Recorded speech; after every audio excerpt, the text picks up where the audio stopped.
Okay, the meeting is being recorded. Welcome, everyone.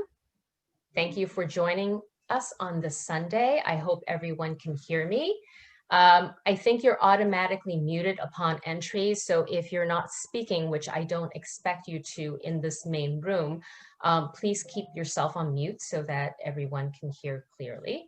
My name is Yatin Chu, and I am co-president of PLACE NYC. Thrilled to have all of you here tonight. For those of you who don't know who PLACE is, I wanted to tell you a little bit about us.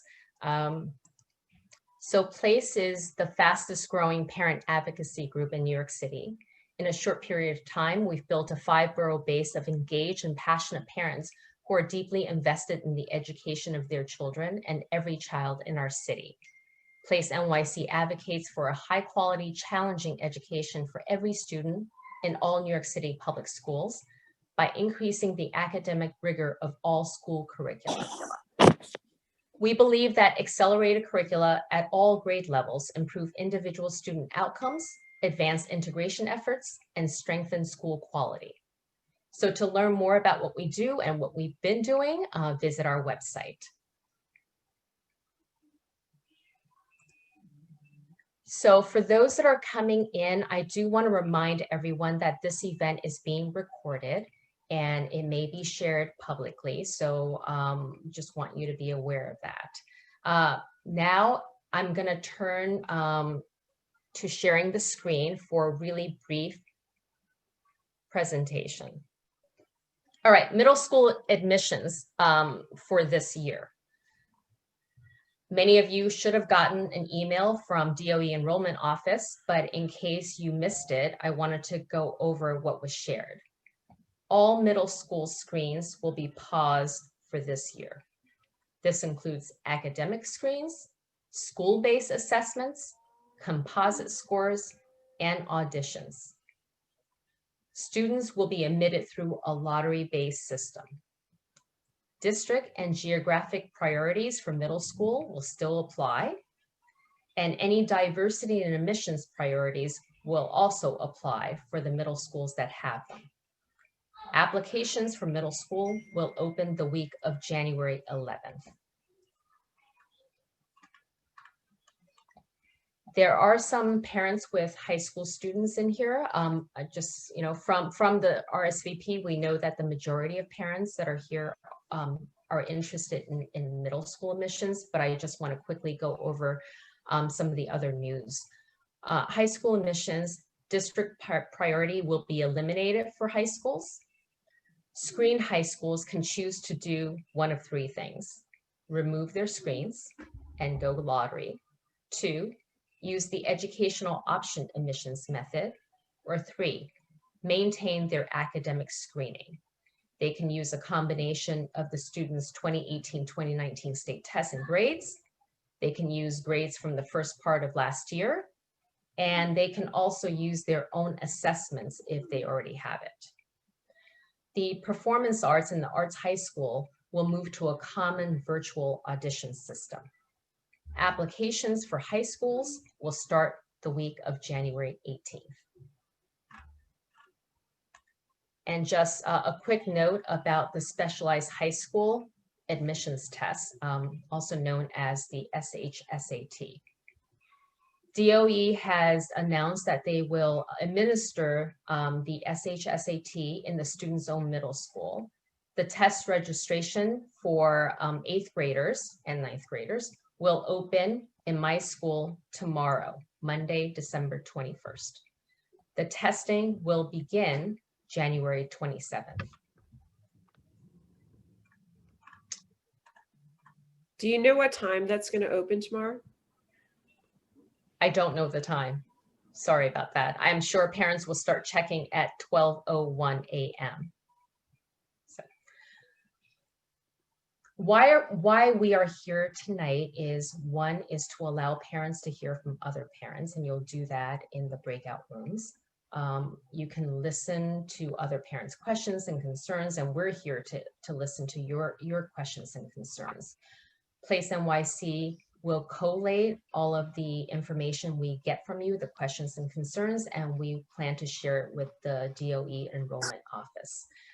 We also will share some additional take actions that you can do as parents starting tomorrow. So we'll talk a little bit more about that later. So the rest of the time will be split into breakout rooms. We've set up this Zoom meeting to allow you to choose the borough breakout rooms that will be relevant to you. Just a couple of notes, and this changed a little bit, but we have 2 Brooklyn rooms. It will be staffed by Ben Morton, myself, Yatin Chu, and Vito Labella. In Manhattan, we will have Maud Marin, Len Silverman, and Lucas Liu. And in Queens, we have Deborah Alexander. Jean and a few other PLACE members that are on the call will remain in the main Zoom room should people come in and need further instructions. So I'm gonna stop sharing the screen. And I hope most of you see a breakout room option. And if you would please select the borough that you like to join. You can do that now. The changes in middle school admissions with regards to the lottery system, a conditional lottery system, as we're starting to see. We'd like to hear your feedback on that. So if you can unmute yourself, and we can, or I can unmute you, then just please raise your hand, and we'll go in order of who I see has their hand raised, because we're here to listen today, and that's why we're recording this and trying to. Danielle Powers. Hi, how are you? Great. I was wondering, since the high schools were able to do a virtual audition for this process, why couldn't the middle schools follow that same pattern? Because there's a lot of children in the 5th grade right now that are moving or should have been going into an audition process that have been working very hard at their talents, and they are not going to be able to do that because of this lottery system. Mark Twain, for example, has approximately only 30 seats in their dance program and close to 1,000 applicants a year. The same with their brass and strings and drama program. And these children that have worked hard are not going to get the opportunity to audition at this school. And I think a lottery system is really not fair for them. Along those lines, I have been told that the City Council Education Committee Chair, Mark Traeger, is aware of that in regards to Mark Twain and some other audition schools. So that is, you know, you're absolutely right. And I guess there was no foresight into that process. We're going to be bringing that up, and that's on our list. But thank you. Jody, you have your. Hi there. I had a question around the priority in terms of the zoning. Would we, if you are in a place that is close to several different schools in terms of middle schools, would you have priority only in whichever zone you're in, or would you have priority within kind of several different schools? Just trying to kind of understand how that zoning process is going to look for this lottery selection. Right, right. From my understanding, zone schools have to, that's not going to be changed, because that has to go, that process has to go through your community education council, your local one. So, so that should be unchanged. We'll find out more, because these questions are rising up. But what's being removed immediately is the district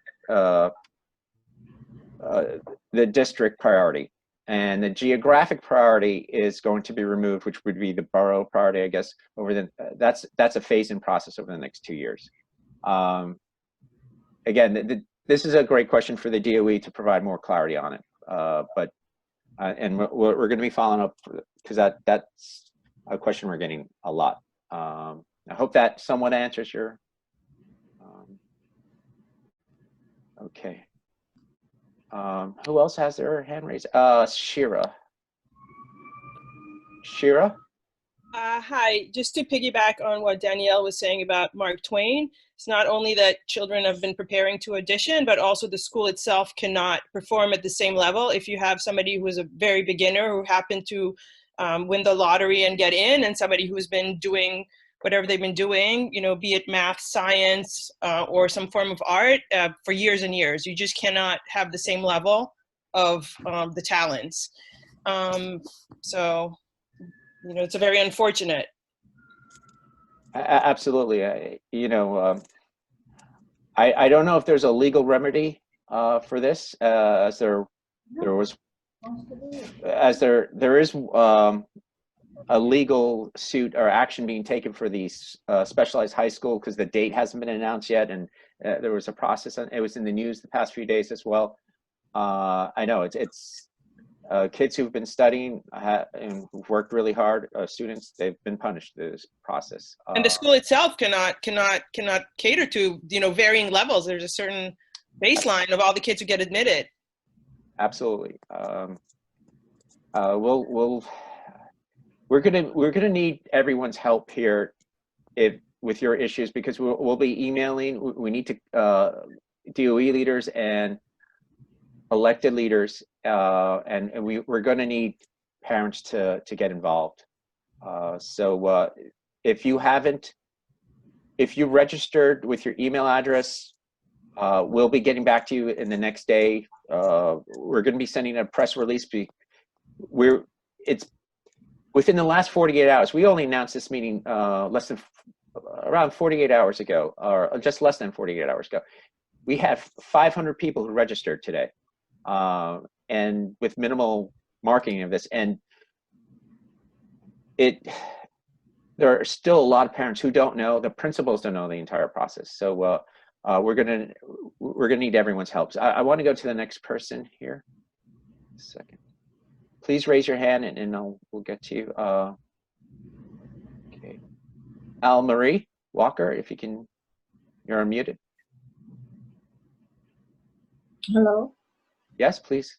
Yes, my question is, why is it, with everything that's going on with the COVID situation, why rush the process? Why couldn't they extend it so that the school have more information about the kids maybe in June? They have July and August. Because to rush and not, you know, for example, my child, I'm not even certain of the situation.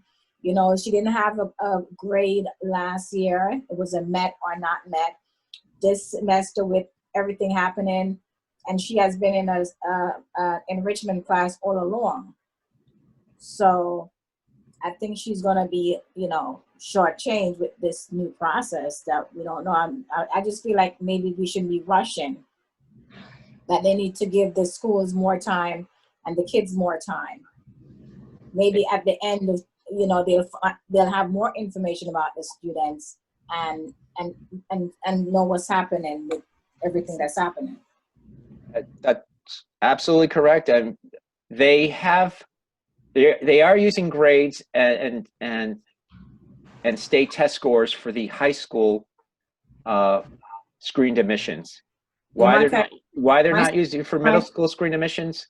I agree with you. I asked the chancellor myself last week when I had a chance to speak with him. They're doing tests in school using iReady and other formative tests, which can be used as well.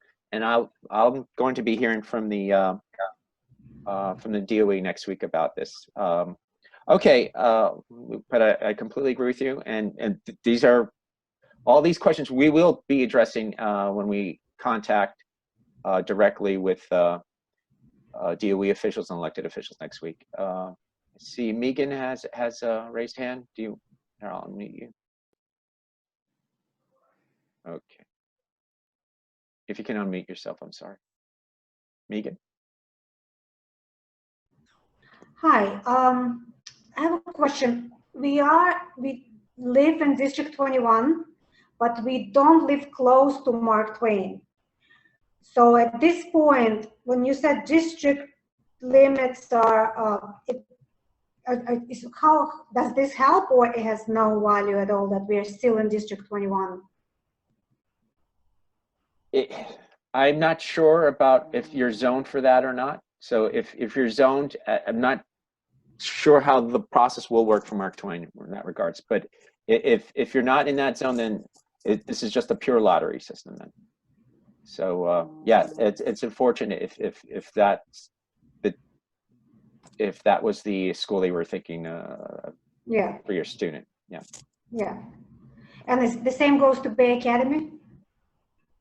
Yeah, Because it's for all boroughs. That's their new admissions Bay process. Academy, we are in between Mark Twain and Bay Academy, but not too close to either schools. If you send an email to placenyc.org@gmail.com, I will forward it to Vito Labella, and he can assist trying to find out which school zone you would be in. Can you please repeat the email, PLACE-NYC? placenyc.org@gmail.com. Thank you. Okay. Oh, Christie's. Okay, I'll unmute you 1 second. Okay, please go ahead. Okay, so Mark Twain in the past has not gone by zone. So are they going by zone now and then lottery? That's the $1 million question that we want to have answered. And sadly, a lot of the principals don't know the answer to that as well right now. So they came out with a process. I don't know if it was been fully vetted properly of how everything works. So we're unclear about that too. But likewise, if people have questions, please email it to us at placenyc.org@gmail.com. We're compiling everything here. We're going to be sorting them and then addressing them, and hopefully we can. You should also contact your community education council for your districts to have those questions answered too. But we're going to be trying to follow up on as well, because it's outrageous. Yeah, very last minute. They make decisions and then they tell us afterwards the decisions they're making that make no sense for our children. Yes, and it seems like with these especially for auditions, they're going to have to be carved out. So it's not going to be a pure lottery like they think it is, or else it's outrageous. But I agree with you, Christy. Thank you. Thank you very much. Thank you. Thank you. Joshua Pinsky, here, I'll unmute you if you can. Hi, I have two questions. One, I just want to make sure I understand. So we're District 22, but we're only zoned for one middle school, Roy H. Mann. So if we apply to any other school, it's going to be pure lottery, and if there's seats available. Yeah. Otherwise, we're most likely going to our zone school if there's only one. We need some more clarity on what they're going to be doing about zoning, because zoning is usually a CEC issue, and if there's somehow because of the COVID issue, the pandemic, if they can override that for this 1 year, I don't know if that's the case. So it would be assuming that the zoning does give you a priority, you would have that. You have 12 schools you can put on your registration in the application process, but only the zoning school typically would be your guaranteed school. I don't know how that's going to apply here. So the second question is, what about, how do you place them in classes? Like, are there gifted programs? There's different class levels of classes. Are those going to stay? That's a fantastic question, because that's where we're going to also be advocating. The argument that has been made by the chancellor and the mayor is that this is a temporary 1 year solution to this issue. I'm not saying it's a solution. That's what they're saying.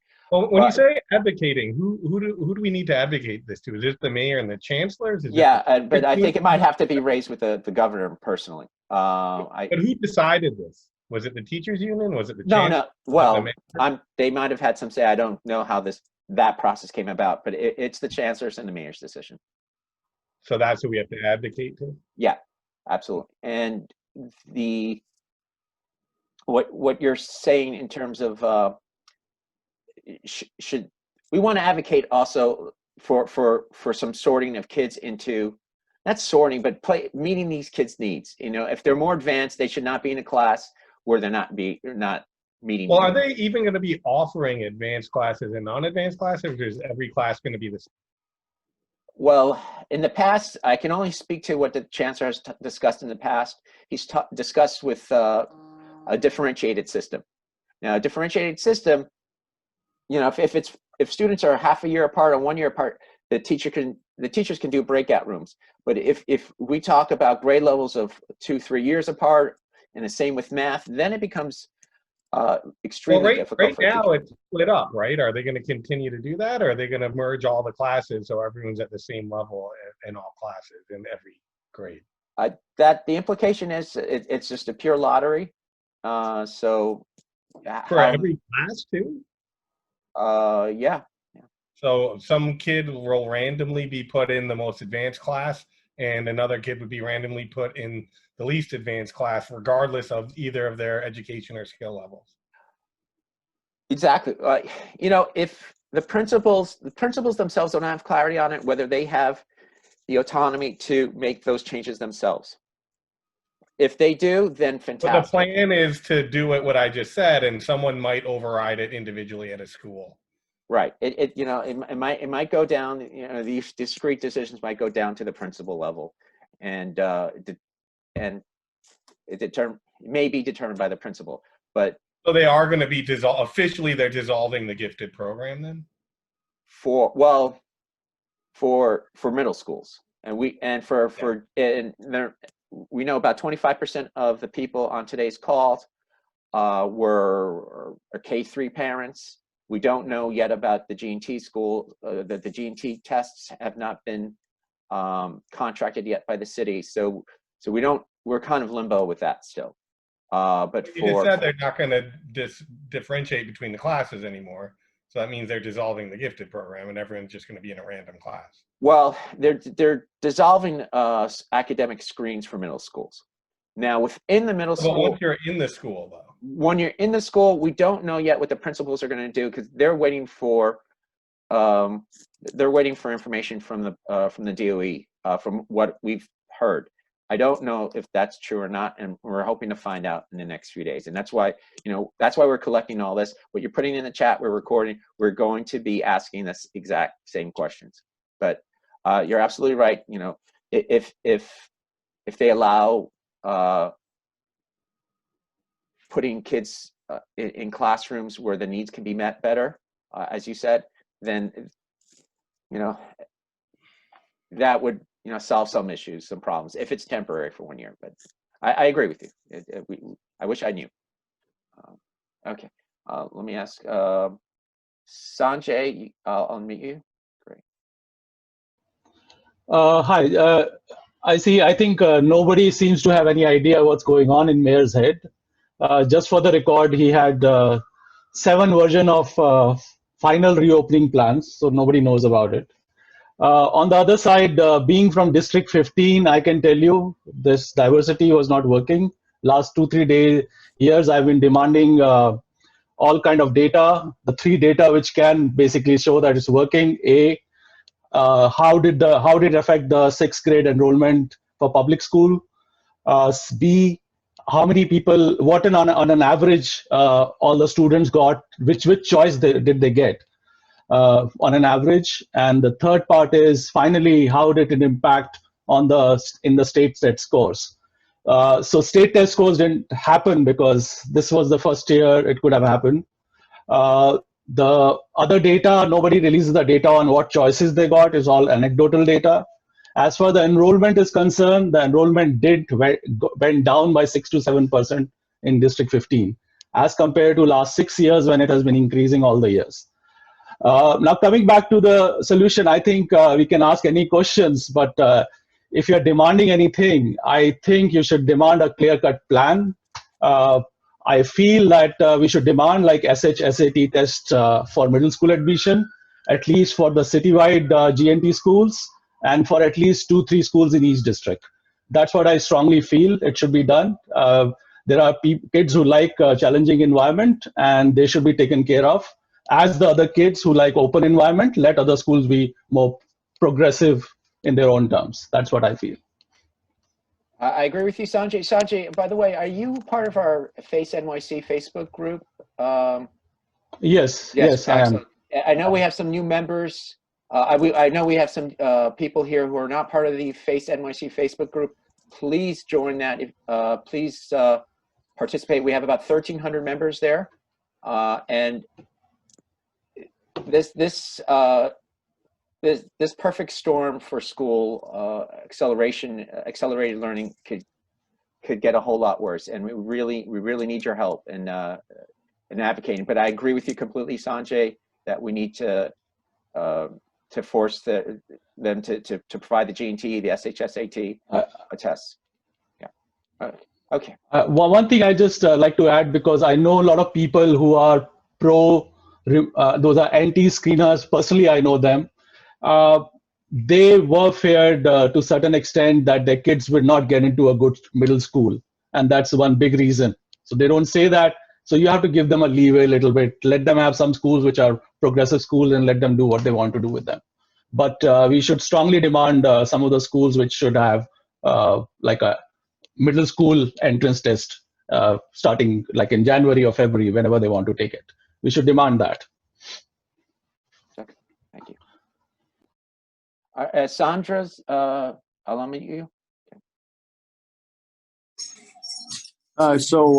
If say my daughter gets with this lottery, she gets put into a random school in a class that she's far too advanced for, are the teachers or the people in charge of her grade gonna seek out students that are excelling far past the standards of that class and then move her to a better placed class for her? Brianna, are they gonna put her in a better class if she's bored because she's finishing the work in half the time?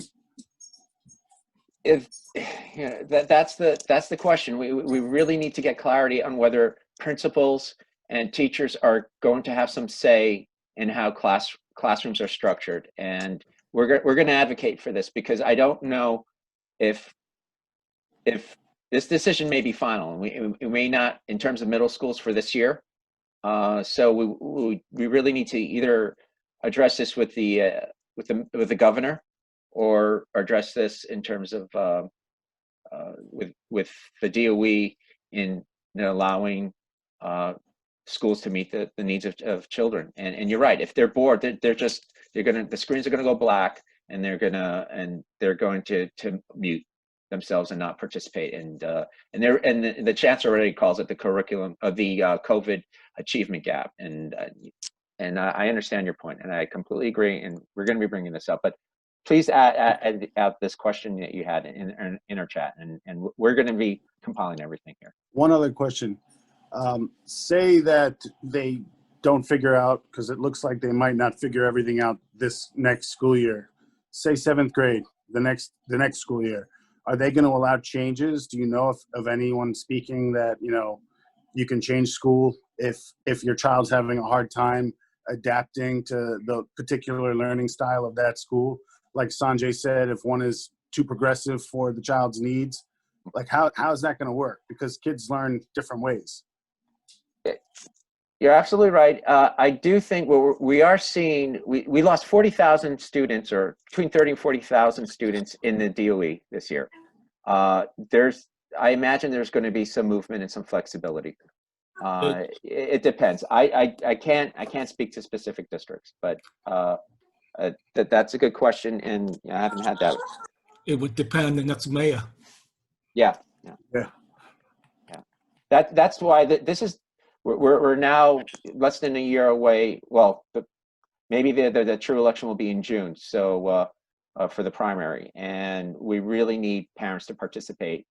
We're going to be announcing some things, some meetings in the next week or so with electeds that I hope many parents can join, because your questions will be really suited to providing guidance to what we want to improve education in New York City. All right, William, I'll unmute you. Okay. Question is, if they change a new mayor, can all this process be changed back to the old way that we're taking the test? Yes, except though for the middle schoolers who are applying this year, I don't know how that gets solved. It doesn't. Because all this process the mayor doing right now, I think it's not fair for the kid anymore. Because for the kid, they're putting the hard work for all these school years, they're all going to dump them. You're absolutely right, and maybe there's a legal solution here, because you know, it's only one subset of children that are getting hurt by this, and it's the current 5th graders who are applying to middle school, and it's unfortunate. Okay, so I agree with you. It's not just like the question before. If they don't have the talent to go into the advanced classes, and somehow they win the lottery and being in there, but they don't have the ability to keep up with the classwork. So that will be wasting the seat, right? Yeah. And the whole New York City education system been downsized because of this policy change. Yep. I agree with you. I agree with you. Laura, I'll unmute you.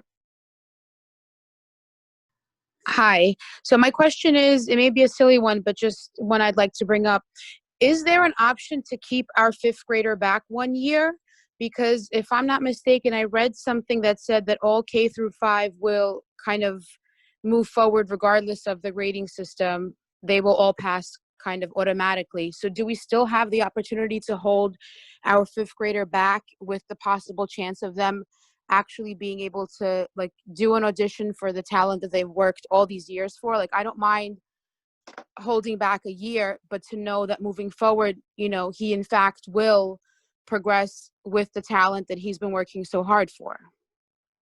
Yeah, that's an interesting question. I have not heard that one before. I've heard that in other respects, where when students are born between September and December. Right.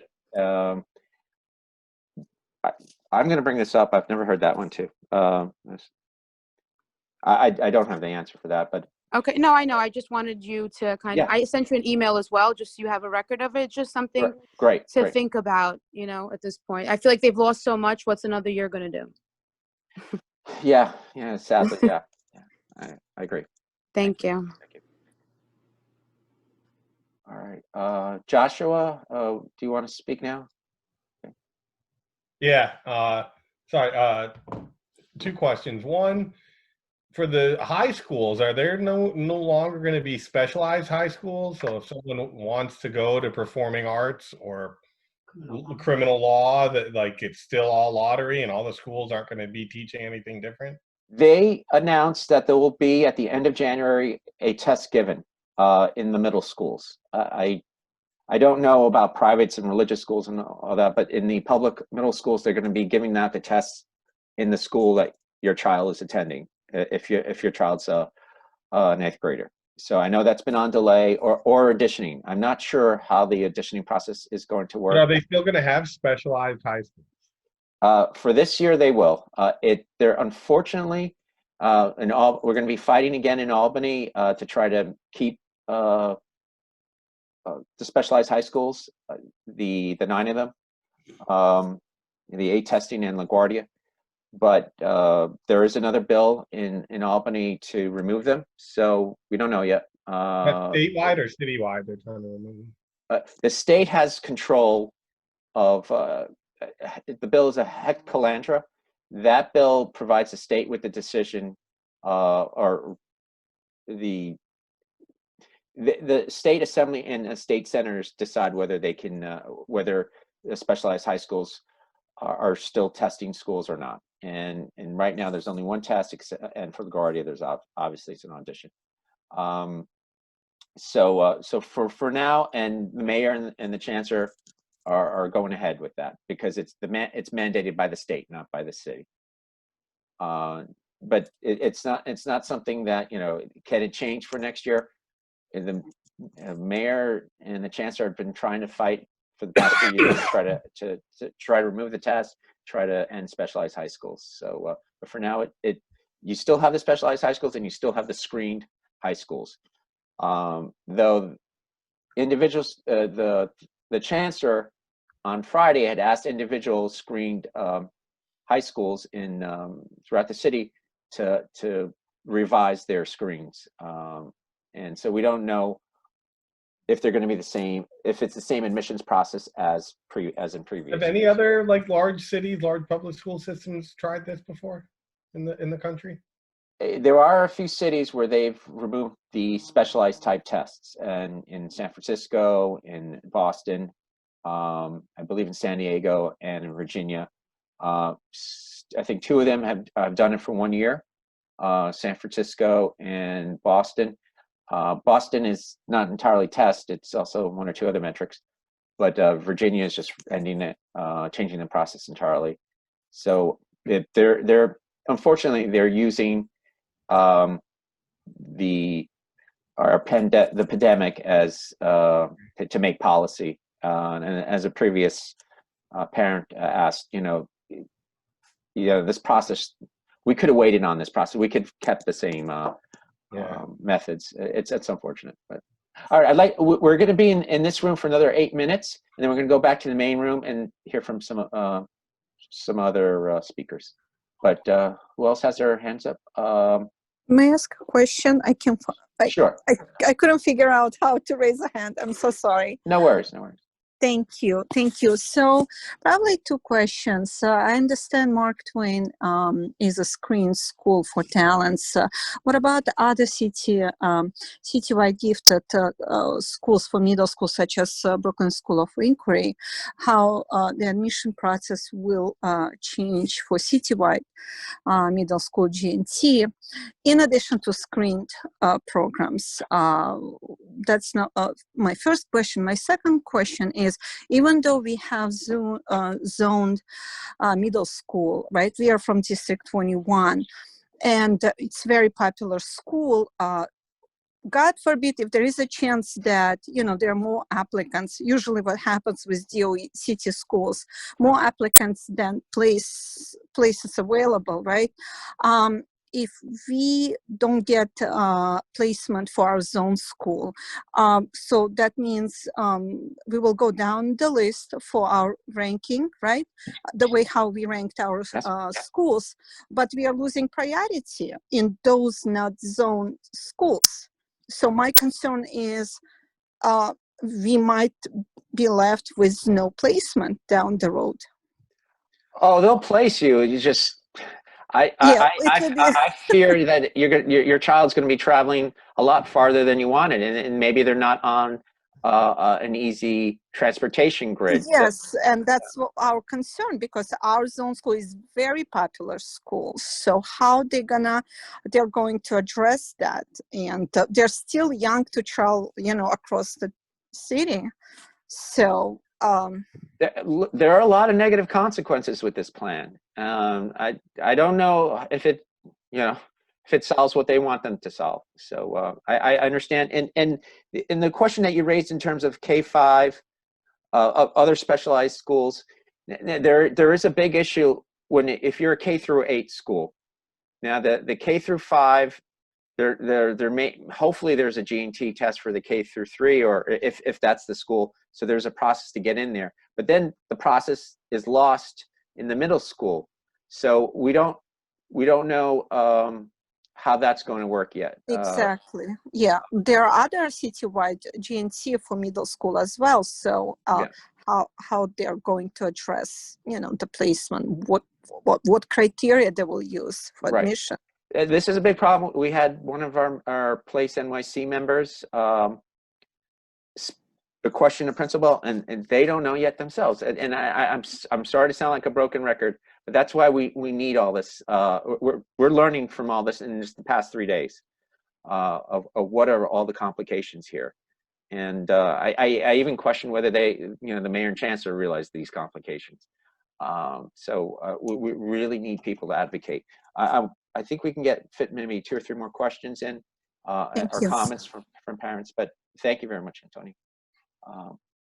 Al-Marie? Oh yeah, I have another question. Okay. Are they making these decisions because they think that we will not be back on a regular schedule in September, that most of our students will be on remote? Is it why this is the situation? Because it's so strange. I've read some other people with similar comments to that. I can't speak to that. I don't know. Maybe that I'm sorry. I wish I knew the answer to that, but I don't know. But I see. Is it Lucy Garzon Cruz? I'll unmute you. Hi, how are you? Thank you. Thank you. Just a comment, if you can ask the chancellor. He's been hell bent on, leveling out our schools, G&T, everything since he got here. So instead of working hard to bring up schools and communities that need help, why is he bringing everybody else down? What is the point? What is the the ambition my child should have now to do well in school? Like what's the point? I mean, he's putting everybody in the same level, using coronavirus, like they're opportunists. So instead of building up schools and communities that need help, all this money the DOE says they don't have, but magically find all the time when they need it, they're bringing everybody down. So who's going to be a doctor or an engineer or a scientist if everybody's working on a C level? How are we going to build anything from this? That's it. I'm just like mad and angry and sad and frustrated. The sad part is people have not looked at his record in San Francisco. He's a horrible educator. He removed algebra from 8th grade. He had a history Great. of that. So yeah. I understand your point completely. Yeah, and of course it's a perfect candidate for de Blasio, who also doesn't care or have any standards for New York. So it makes sense that he brought him along. Yep. But it's beyond frustrating. They're ruining our education system. Thank you for your time on all of this. You're welcome. Danielle, did you want to... Yes, thank you. I have to agree with you, Lucy. It's really sad that they're using COVID as an agenda to get what they wanted in the previous 2 years. But I have a daughter who's in an arts high school, and I know that most of the people in here are middle school, but should we be concerned right now that their programs are not safe for the remaining time that they're in their high schools that they're already have been accepted to, like PPAS, where there was an audition process? Should we be concerned that these arts programs are going to dismantle if they continue with their agenda? I'll raise that with people. I haven't heard, I haven't heard beyond the admissions process, but I think we have to be concerned. The most important thing is someone raised before, I think it was Stanley, that we have to look to who's going to be the next mayor, and who they're going to push forward as their chancellor. Is there a way for that to be brought up though with the chancellor and the mayor? Because if not, a lot of us are going to be looking into private or Catholic schools. Yep. And they're going to be filling up, and the DOE is going to lose a lot of students. I agree. And I spoke with the chancellor, and I said, specifically with him last week, we had 40,000 students who left the DOE system. We're going to have 100,000 students if you go this way and you continue with it on this path. Then you won't need cohorts anymore. Yeah. So please add your question to the chat here, or email placenyc.org, and we're going to try to address what we can. Hopefully they'll be responsive. Again, 5th grader and an 8th grader, and I live in District 30 as well. One of my children, my 8th grader, goes to Q300, which is a citywide gifted and talented program. Hi, and my daughter goes to a District 30 Gifted and Talented program, district-wide program. So I assume that we all are up to speed on the information that just came from the DOE on Friday. I think first what I'd like to do is see if anyone has questions or comments.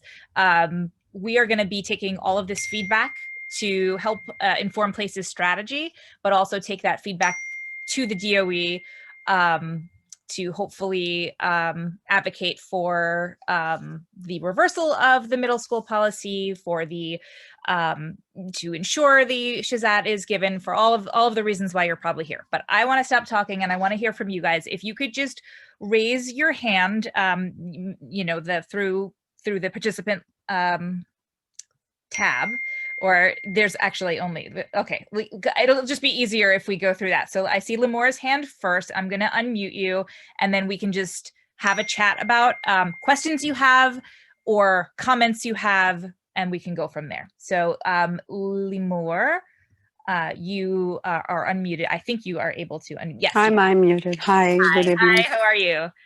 I'm okay, frustrated as everyone else. I have a fifth grader, and I have a seventh grader, and I'm concerned just like you.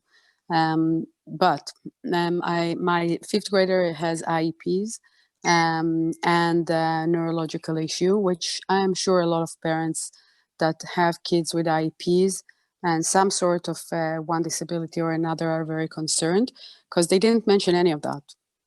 So that is one thing that we have to make sure that is very clear. Obviously, if my son has to go on a train or a bus, just like any child, he would get lost. But specifically mine would not even read in, fast enough, the station names.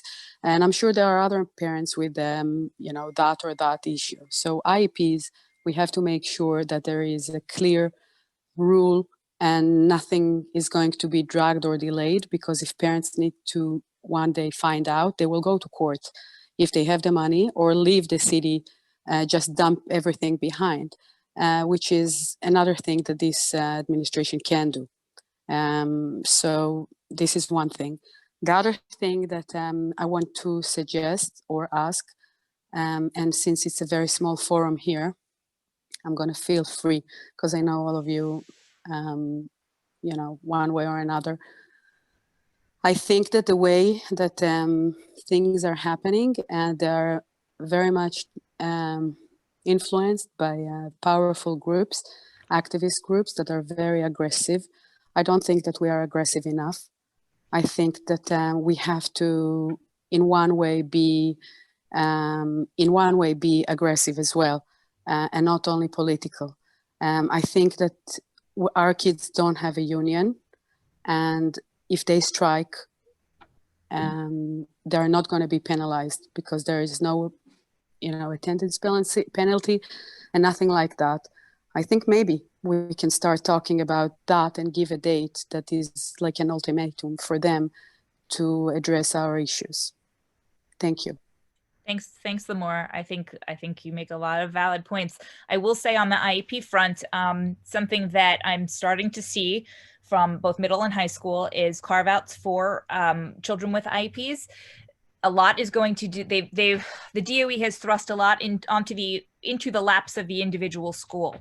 And so I think, unfortunately, there's not going to be a whole lot of consistency. Some schools may carve out for free and reduced price lunch. Some schools might carve out for IEPs, and there's not going to really be a place, a place to go, a central place to figure that out. You're going to have to go to every single school's website and figure that out, or my schools when they eventually update it. But I know that that is something that schools are considering, making those carve-outs. So we can definitely talk more about that. But I think you make a really good point about what a lottery system does in terms of commute. All right. Next we have Jay. Hello. Hi, can you hear me? Yes. Hi, thank you for hosting this evening's Zoom. I have many questions. I'll try to keep it to the one focus question for our family. So we have a fifth grader District 27, we're looking to apply to a specialized middle school in District 27. Well, traditionally specialized. So next year, will these schools still be considered specialized schools? So when you say specialized, what do you mean? Specialized in what way? A screening test to be admitted to? Academic screening is what you mean. Yes. No. Okay. So not audition or anything like that. Yes. So there are no longer, under this new system, there are no longer academic screens for any middle schools. There are no more audition screens for any middle schools as well. They claim it is for 1 year. Right. That was going to be my next question. So I'm specifically talking about Scholars Middle School in Rockaway. So it was considered a specialized middle school, and it will not be next year. So is that for all grades? It is for all middle school. If you were applying in 6th grade, 7th grade, or applying for 6th, 7th, or 8th grade, the school will still be considered a specialized school. They are not, although this is up to the principal, really. Okay. Assuming what DOE is saying is that this is a 1 year, one-off, and we don't have an appropriate way, a way we think is okay to admit students. So for this bubble year, this is the way we're going to admit them. Theoretically, the following year, they would go back to screens, but we know that that's not going to be what their intention is. So in that case, if we're looking further down the road than this year, it is likely that those schools will no longer be academically screened schools. Yes. But for this year, the same teachers will be there, the principal, ostensibly, the 7th and 8th graders of that year would still be screened, but the incoming 6th grade class will be lottery. Okay, thank you. All right. All right. I think I can see you all on my screen. So yes, Rachel, let me just find you. Can you unmute yourself? I don't know. I think you can now. There you go. Hi, thank you. Hi. So I live in Queens, also District 27, I believe. My daughter is currently in a private school. But we were planning and working on auditioning for Mark Twain. And I'm physically sickened by this. Years of preparation, literally years of preparation. And I just don't understand how they can do this. I mean, are they no longer an arts program? How do you have kids accepted into an arts program without any screening? An excellent question. They will point to District 15, which did just that 2 years ago. They have admitted schools to their arts, or students to their arts programs by lottery. And the data is not there because that just happened 2 years ago. So we can't point to the fact that a child who was in a violin program who can't play violin, what the outcomes are, because it just happened. It's neither fair to the students who are put in unprepared or correct. I mean 4.5 hours a week of preparation in addition to the hours an hour, the 12 hours of dance she does a week. It's heartbreaking. We've been discussing Ballet Tech is a high school or a middle school purely for ballet students that is now, I mean, how do you put it just makes no sense. I mean, how does a child who's never danced go to the bar and start warm-ups? And no, it's destroying the arts. They don't provide arts in the schools, and this is an opportunity. There's no arts in the schools. How could you do this? And honestly, it translates to academics as well. The same is true, and we've been saying this.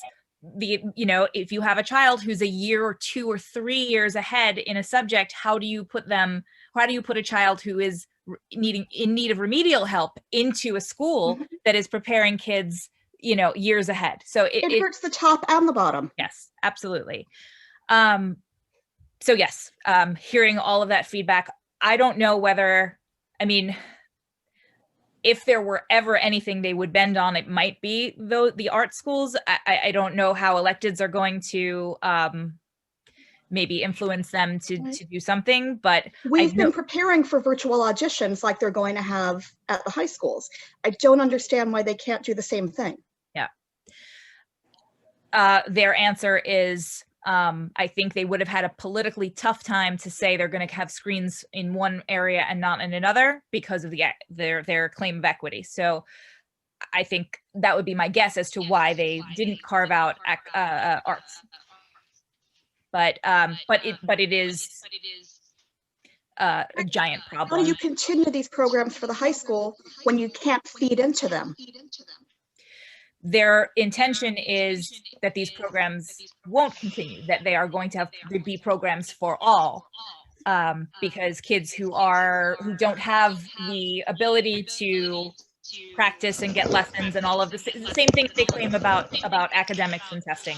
It's not fair for the kids who don't. That's their argument. Yes.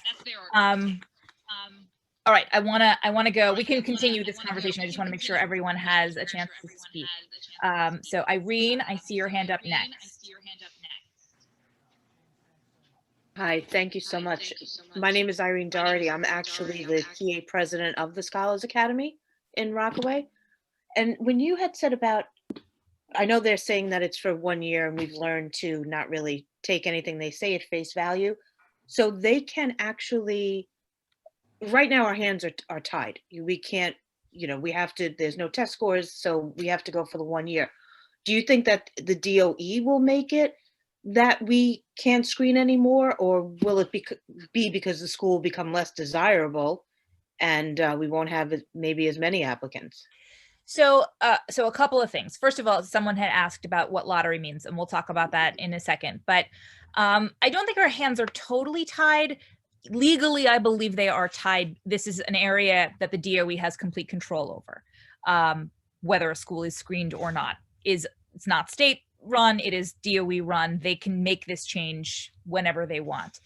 I believe that is their goal. This administration will be in place next year. So this time, next application period for the following year, for this year's 4th and 7th graders, this administration will be controlling that. Even though they will be outgoing that in January, they will control next year's admissions procedure. So as you can see with geographic priority already phasing out over 2 years, I have very little doubt that they would move on for this year's 4th and 7th graders to continue these baby steps, as they call them, towards the end of screens completely. Now, when you say geographic, so we're a little different. Scholars Academy has only been around maybe like 13, 14 years, and it was created solely to fill a void in District 27. The majority of the children on the peninsula were leaving the peninsula to go to school.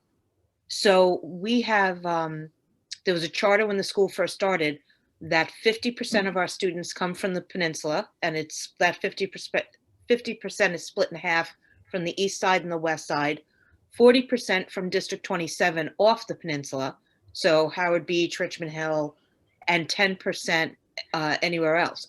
So from what I understand, they said that they would leave that in place. But is there a possibility that that could go out the window as well? So for middle school, geographic priority is still in place. For high school, they have done away with district priority, but kept borough priority for 1 year. I don't know what their plans are for middle school for geography going forward. They are taking these steps somewhat incrementally. So that could change going forward. But right now, middle school geographical preference remains. So that would be intact for this year. So the question is, I happen to be in a unique situation. I work for an elected. So what can we do? What would the next best step be? We will get to that. I want to hear from everybody first, and we're going to talk about next steps. Absolutely, 100%. Yes. I want to talk about, Jessica asks in the chat, will G&T be next? Our thinking, and this is a bit tea leaf reading, but we think that yes is my guess, but I think that they have not announced it because they want to wait and see what the reaction is from this, which is why they have not announced it. G&T encompasses a lot. It not only encompasses kindergarten, but it's a feeder to G&T programs in middle schools. We have no idea how that's going to be affected. We have our 5 citywides. How will if they are entire schools of G&T, how do they admit them if effectively kills those schools entirely if they change G&T. So we are currently waiting to see what drops, but I do think, and we've discussed in PLACE NYC, we think they split the baby with this decision, left high schools, killed middle schools, and they're waiting to see who screams the loudest, because obviously the voices on the other side are unhappy that high school screens remain.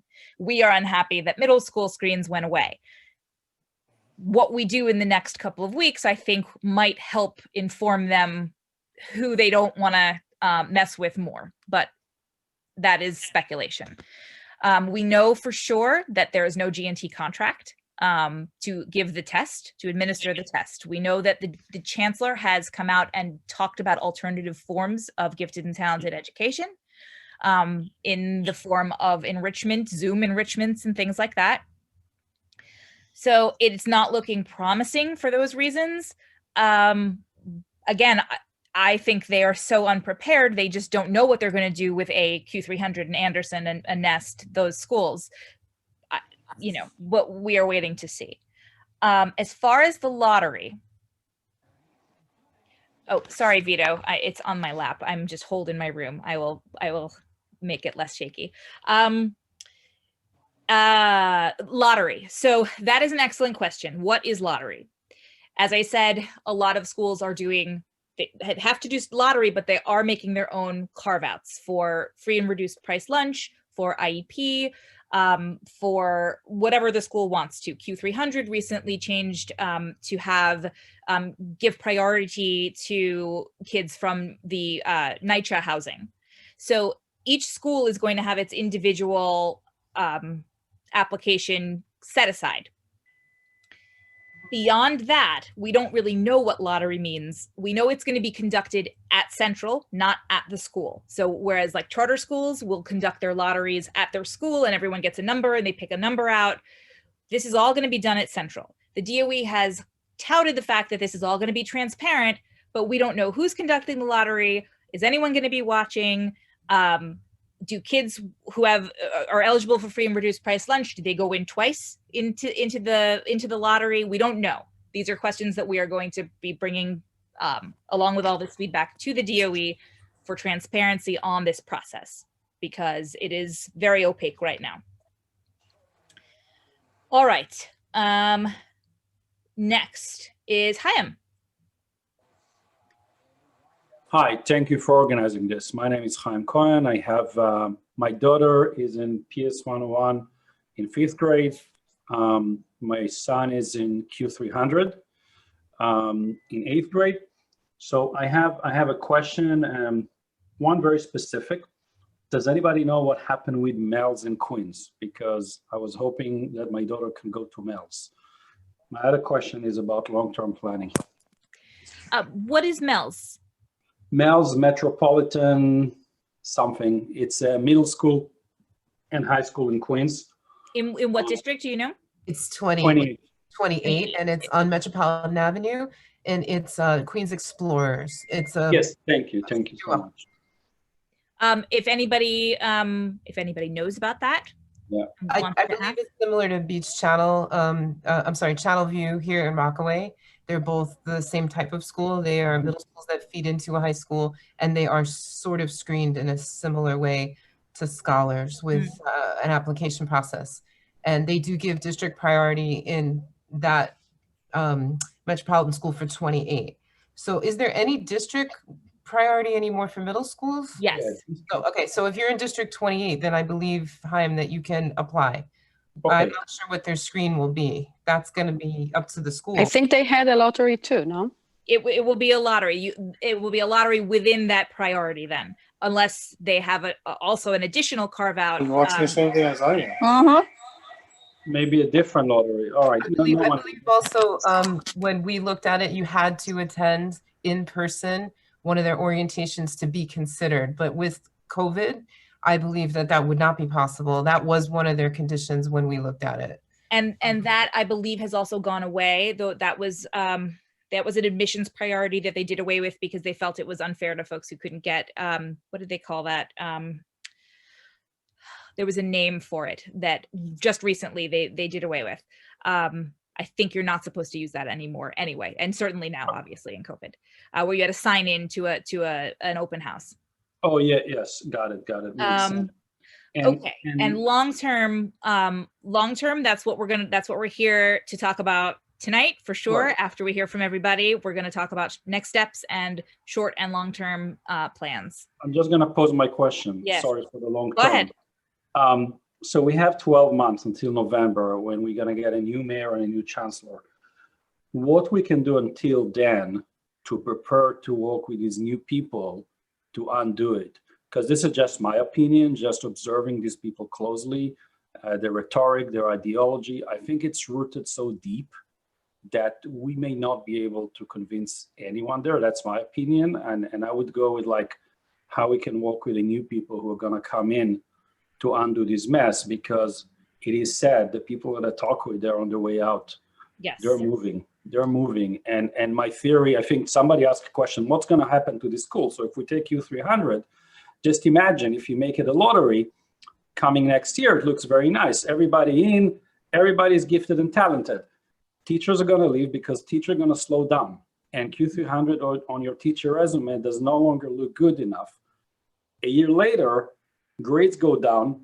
Nobody want to go to Q300 anymore, right?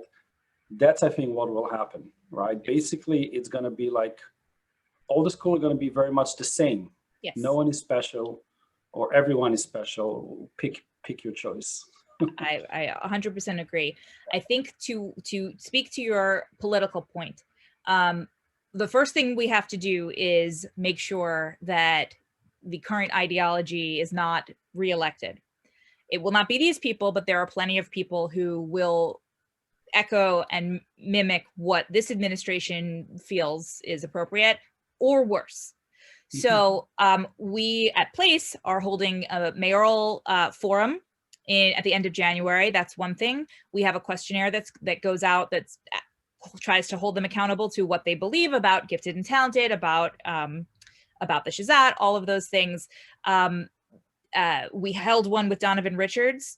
Donovan Richards is our new Queensborough president, and he is, I think, a mixed bag for us, but we're going to work in Queens. We are going to be working directly with him to try and get him to see that the expansion of these programs is what will create more equity and more access, not demolishing them, just like you mentioned, Chaim.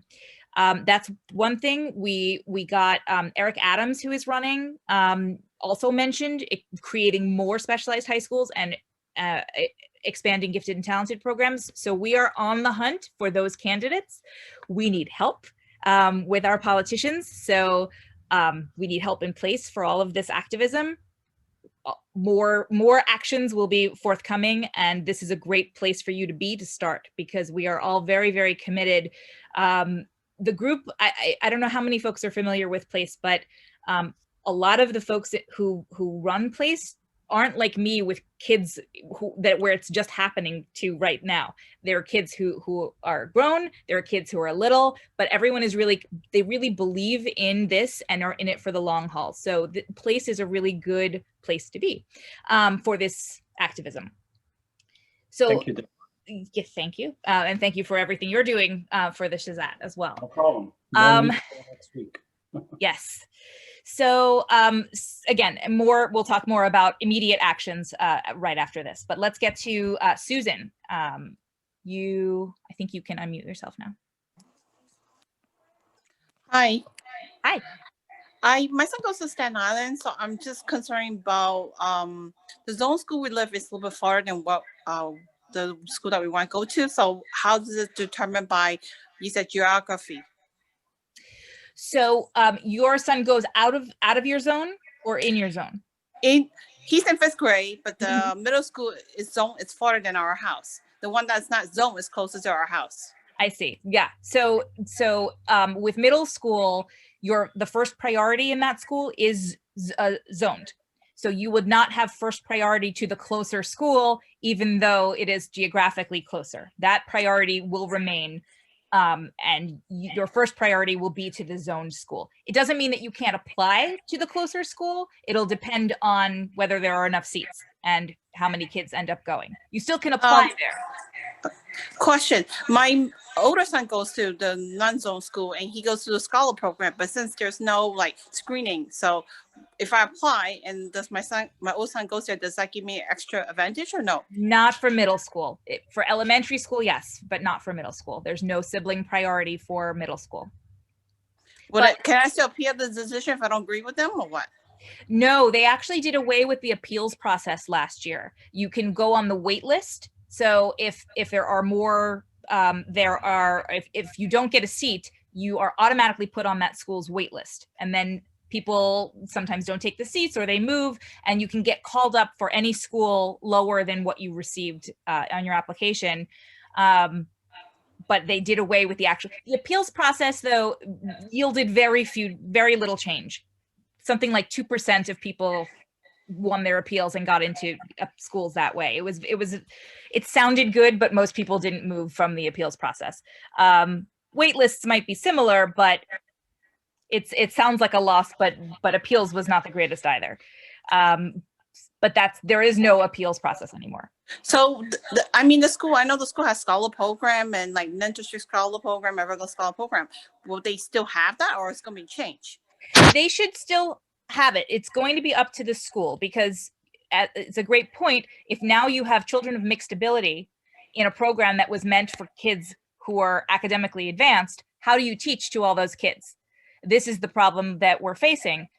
If you have ones and twos who get in by lottery into a program that was designed for threes and fours, the teacher is going to have to change. We've seen that already in Queens at a school like Baccalaureate, School for Global Education. It's a Queens borough-wide school. They changed their admissions last year to let in, it used to be fours and above were the only kids who got in. They changed it to let in kids who got threes, just threes, not even below. And those kids really struggled, and the teachers struggled trying to help them because the curriculum was too advanced.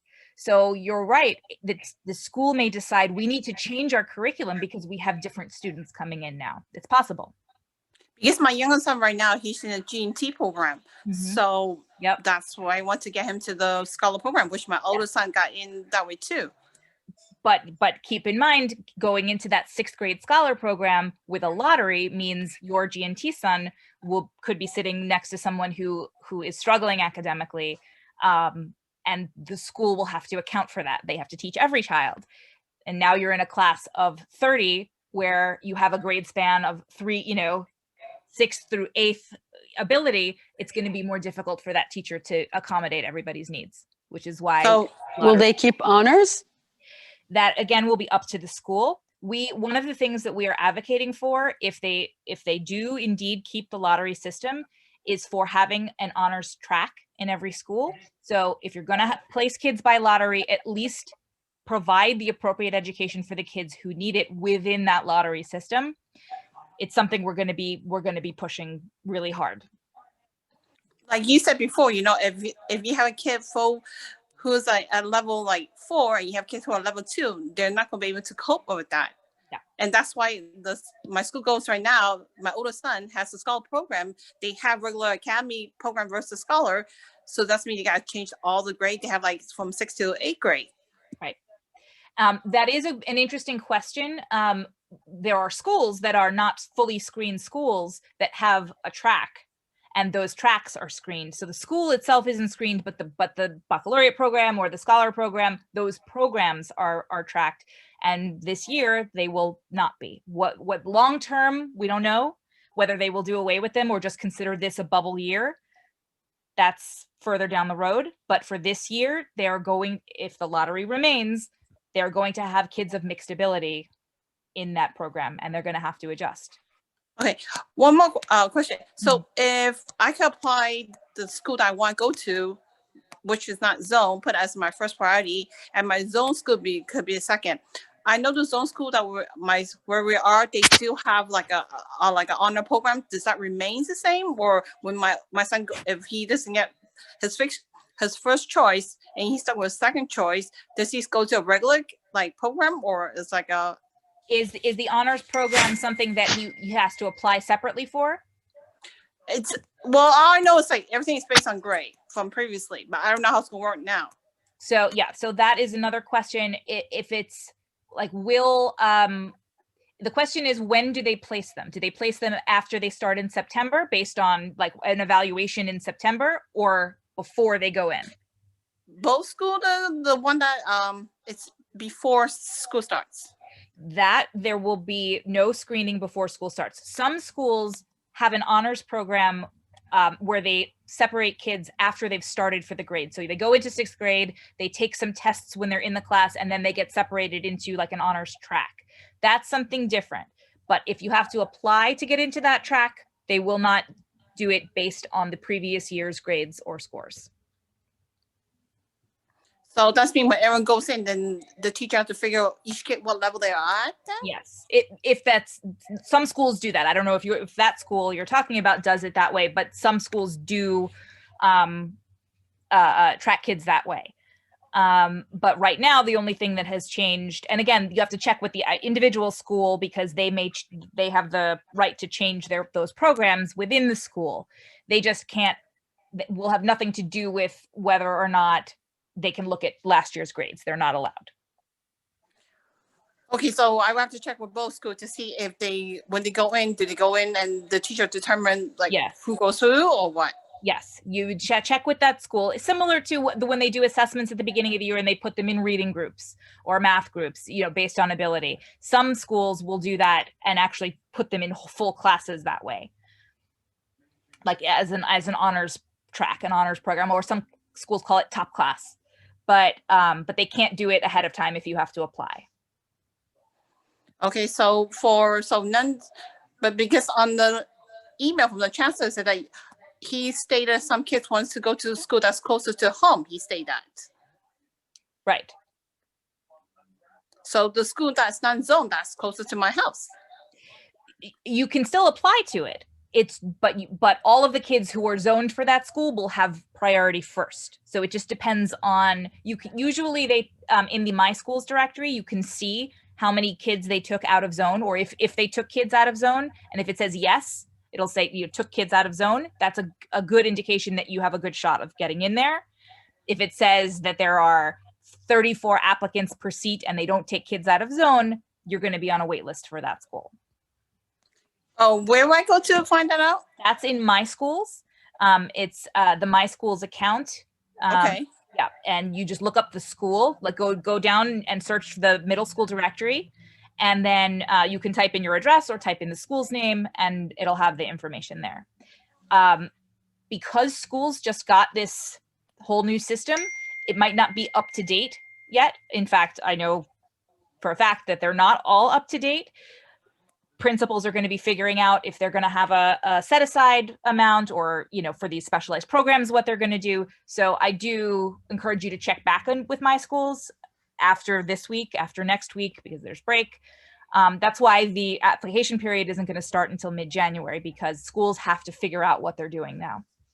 Yeah, because on the letter from the chancellor, so I'm confused and say that, you could still take, you take the school that's closer to your home, but then you have to be like a district that you're zoned. Then it's kind of confusing, the letter. Yes. No, the theory of zone schools is that they are the closest ones to your home, but it isn't always the case. Zoning lines can be a little wacky. Okay. All right. Thank you.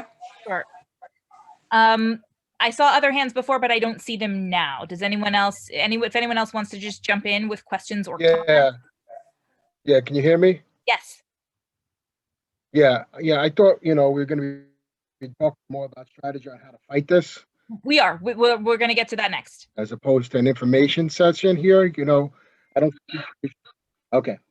Yeah, not everybody is 100% up to speed, which is why I'm sort of taking in the thoughts from parents and helping answer any questions first, because 90% of everyone knows what's going on, but for the 10% that don't, we can move directly to that. I think folks are anxious to hear what's on our agenda, I guess.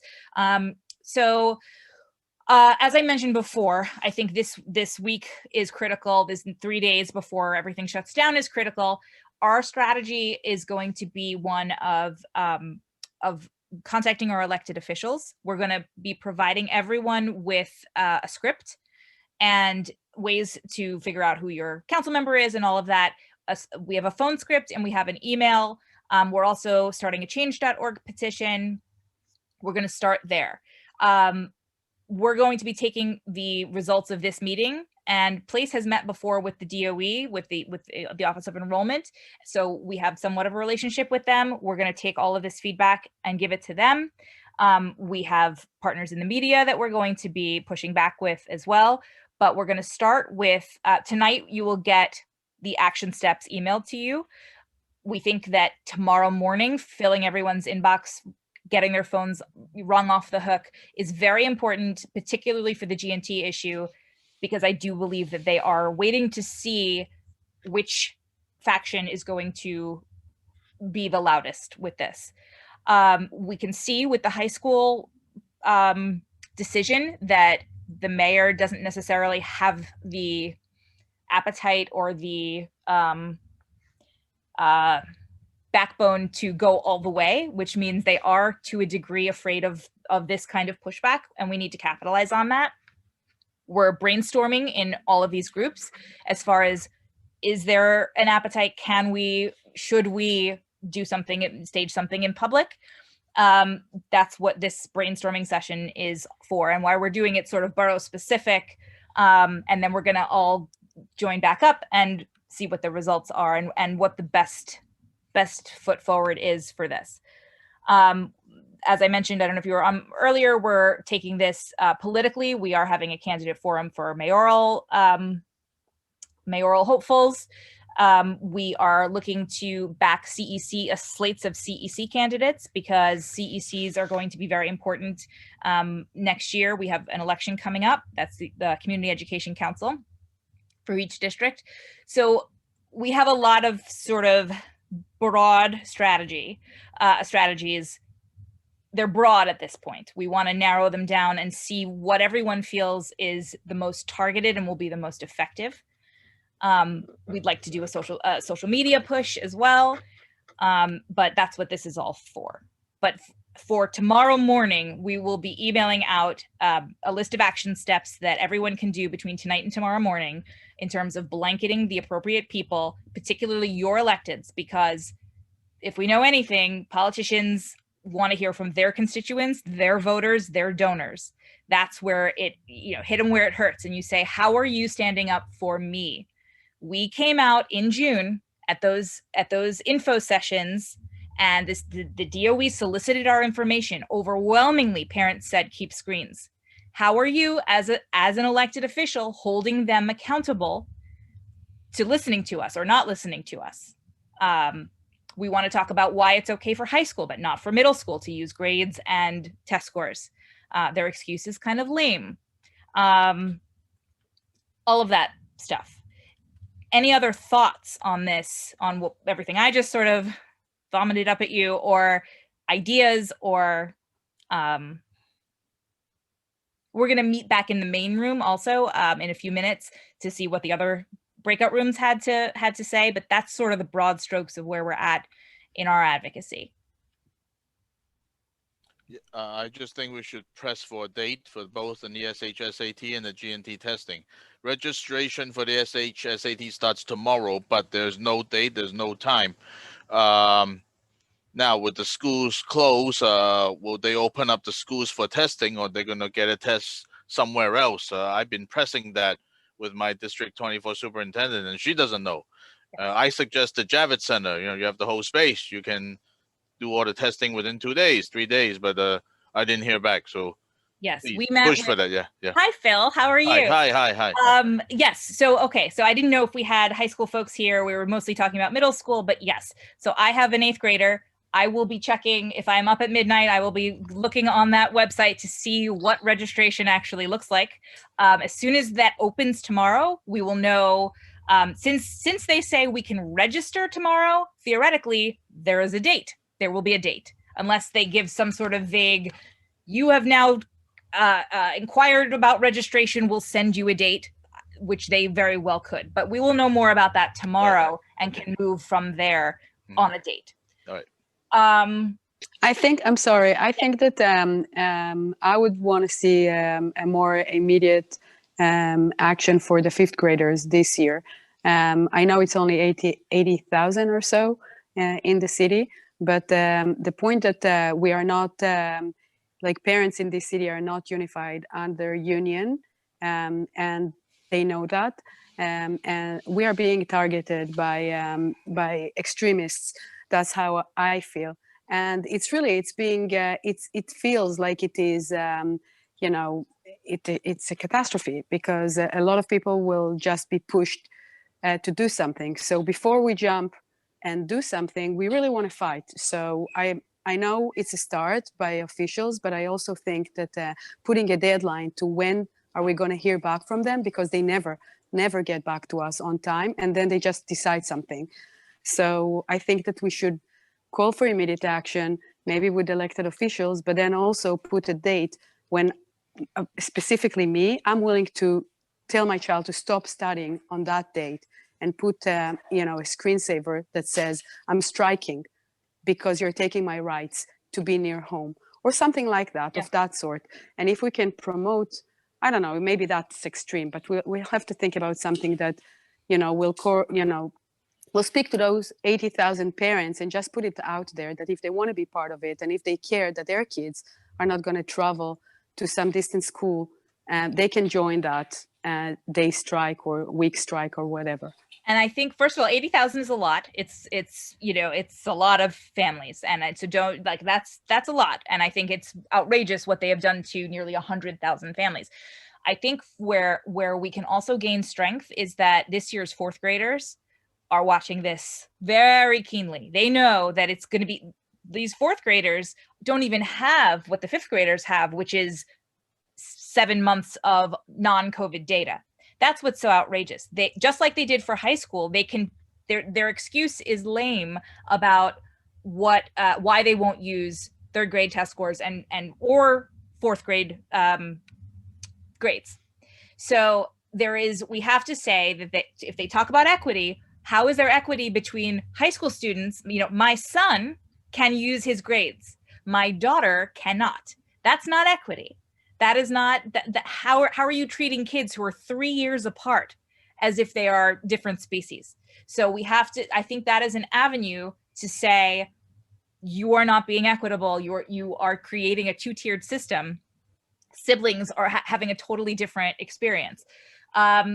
So looking at fourth grade, they're going to be even in a worse position, because they're going to have an entire year of COVID that the DOE is going to say, well, how can we assess? It's been on Zoom this whole time. Just like the seventh graders, same thing. Seventh graders, same thing, exactly. So I think that we can activate, particularly the fifth graders, looking at everyone, but the eighth and fifth graders need to start go to their schools and activating their fourth and seventh graders and let them know what's coming down the pike. And now our 80,000 becomes a lot larger, because it's not just one year. And I think we have a better chance because at making something happen than, for example, G&T, because G&T, you're talking about pre-K families who aren't in the system. We have very active fourth and seventh grade parents, even third and sixth grade parents who are looking ahead. But I think we need to get them all together, sharing petitions, sharing everything we've talked about tonight, whatever you get from us, share them not only in your class and your grade, but in the grade below.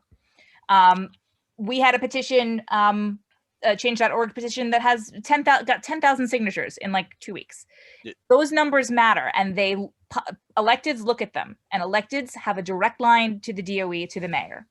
So the pressure starts tonight, and it starts, you know, and we have 3 days before the DOE shuts down. So it needs to be an avalanche starting with this meeting. Yeah, you have to be very specific. So which grades that they will not look at grades, and which grades they will look at grades. To be very clear, so that will mobilize the parents. Say, hey, that's my child in that grade. You know, then that will get more attention. Yeah. Deborah, sorry to interrupt. There's a fourth grade parent from District 28. She can't participate in the chat for some reason. She had a question. Her name is Jessica. I'm going to unmute her. Jessica. Great. Thanks. Okay. Hi, I actually have a question, because I am a fourth grade parent. I have a couple roles within the district, so I'm just speaking as a parent. I'm not speaking in any other capacity but me as a parent. I'm very concerned that my daughter actually has not taken any kind of state tests, And I am seriously thinking about not having her take the test in 4th grade because it does help determine where she would go for 6th grade. District 28, I think, is a little odd because we have some other issues within the district. But I don't know, it worries me to think that there'll be no sort of screens. And she's a G&T student, and and whenever I say G&T, I seem to sort of get the short end of the stick, thinking that, that's a horrible word, that she's in a gifted and talented program. But that's a service. And so it bothers me to think that she's not going to be able to get her service or have an accelerated program. And I'm all for her being within other children, right? And being exposed in that kind of stuff. But we need to somehow keep some of that, because some of the kids are accelerated. They all learn at different rates, but there are definitely some kids that are accelerated. So it overall just worries me with this whole announcement. And again, getting rid of the G&T, it's just frustrating. I've talked to a couple of the G&T teachers, because how does that impact the teachers who are the G&T teachers or the accelerated teachers? And how do they feel about this as well? Because go ahead. We have to rezone. A lot of schools have to rezone if all the G&T schools programs are eliminated, and that's going to take a very long time, and that's the burden the CEC members. Yeah. Well, go ahead. You guys can just chime in as long as no one's talking about, around over anyone else. Okay. I mean, I understand we need to look at everyone and it's all about the system, but at this very moment, with like a week to get this done, do we have lawyers? Who can we reach out to? Because our 5th graders are being disenfranchised. Their rights are being taken away. More so than the 8th graders, who are given actually more opportunities, even if it's a different selection. They are truly being disenfranchised, and we need attorneys, not just, saying we don't like this. Yes. There are a bunch of lawyers on place, and it is the consensus that there is not so much of a legal avenue here. It doesn't mean that can't be an option, but don't they have rights? They have rights to. They have a right to strike. Yeah, I mean, my child doesn't attend a public school. She's getting a great education, but that's going to come to an end. So I have. Yeah, but the mayor has control of these public schools. He can close down dozens of schools if he wants. We went through that already with Bloomberg. Parents chipped in several tens of thousands of dollars, sue Bloomberg to stop school closures, and they all lost. He has legal basis to do this. And that's the long-term strategy, is getting rid of mayoral control. But yes. It's just so underhanded to throw this at us a couple of days before break. They knew about this for 9 months. 9 months. They tell us in August when we started putting our kids into prep classes. This is no accident, so you have no time to react. There's only a few days left. Yeah. So I do think they are looking to see what reaction is coming. I do think, I think there's a chance. I don't think there's not, it's not a zero chance, but I do think that we need a plan A and a plan B. And the plan A is reverse the policy. The plan B is, if they don't, we need to advocate for tracked programs within every school, like an honors class or an SP class. Okay, our breakout rooms are going to be closed. We're wrapping up final thoughts. We're going to meet back in the main. It'll kick us out into the main room. Again, we're going to email you with the action steps. I want to thank everybody for being here and contributing. Hi, I see your hand raised. We can also talk offline. And this is a great turnout. We're very strong, this group. And so we are not throwing in the towel yet. There's miles to go. So we can make something happen. Every child is entitled to their appropriate education, and that includes accelerated education. We can't ever forget that. Thank you so much. Thank you, guys. We can also just go. Click and leave room. Yeah, Deborah, that'll Excuse me. Yes. Yeah, I have a question. It's gonna bump us out. You can ask in the main room. I should have given you my email address, but when we go in the main room, you can ask. But it's gonna bump us out. Oh, go ahead. Actually, you have 57 seconds. Go ahead. What's your question? Okay, it's how students go to gift and talent class for middle school without taking the state test this year. Right, they won't. There's not going to be gifted and talented for next year for middle school. For 6th grade. That's what we're trying to change. The DOE announced it's going to be a lottery for all the gifted and talented programs. It'll just be a random lottery. A random lottery? Mm-hmm. Okay, thank you. Okay. Thank you. Okay, I'll see everybody in the main room. Yes, hello everyone. My name is Vito Labella. I am the PTO president at Krista McAuliffe, IS 187, a screen school in Brooklyn in District 20. I am a CEC 20 member and a PLACE New York City co-founder with my friend Yatin there. And we're here because we want to see what we can do about what happened, what our options are. And we want to hear from you to see what your thoughts are on how we should proceed. Thanks, Vito. As I've introduced myself, I'm Yatin Chu, I'm co-president of PLACE NYC. I am a CC1 member, which is on the Lower East Side of Manhattan. I grew up in Queens. I don't know Brooklyn that well, but I have been working with many Brooklyn parents, specifically in D20, given all the education advocacy. But in serving on the CEC, we do get a lot of information that's citywide. So I'm hoping that I can be of help to all the parents here. So enough about us. And I think the best way to do this is for you to raise your hand if you wish to speak, because we're not going to be able to talk over each other. It's hard for parents to hear. So I think, if anyone wants to start, don't be shy, raise your hand, and I will call on you. So, I mean, my main concern is, the gifted and talented schools. What happens to those?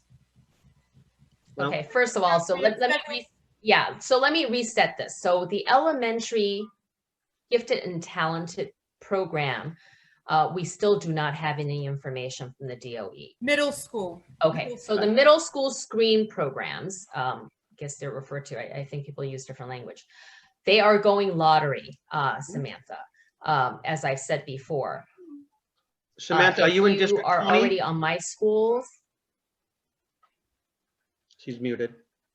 I'm in District 21, and I'm referencing schools that are strictly talent-based. So you can't lottery kids to like a dance program without an addition.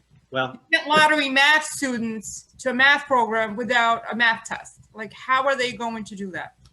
They have made it explicit in their announcement yesterday that it is all going to be based on lottery. They will not be doing, yes, I can't believe it either, but all of the Mark Twain programs, if any of you have gone onto the My School directory, you will see that there is no longer a audition as a criteria, as a screen. They are now all listed as open.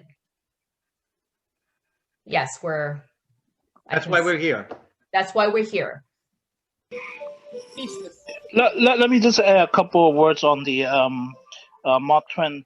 Yes, they're going to be lottery, but after the lottery, what I heard is after the lottery, and once you get into the school, then they're going to test your child to put you into the talent program. That's how it's going to go. It's not going to be the talent program. It's not going to test you on the talent program first and then submit, right? So it's going to be lottery first. Once you got in, then they're going to test your child to get into a talent program. Great. Thank you. Thank you for that information. That would make Amy? sense. I see a couple of. That's you. Yeah, hi. We actually have a daughter who's in Twain now, and we have a 5th grader who's going to be applying maybe to Twain, maybe to a different school. Does sibling priority still exist, or is that gone too?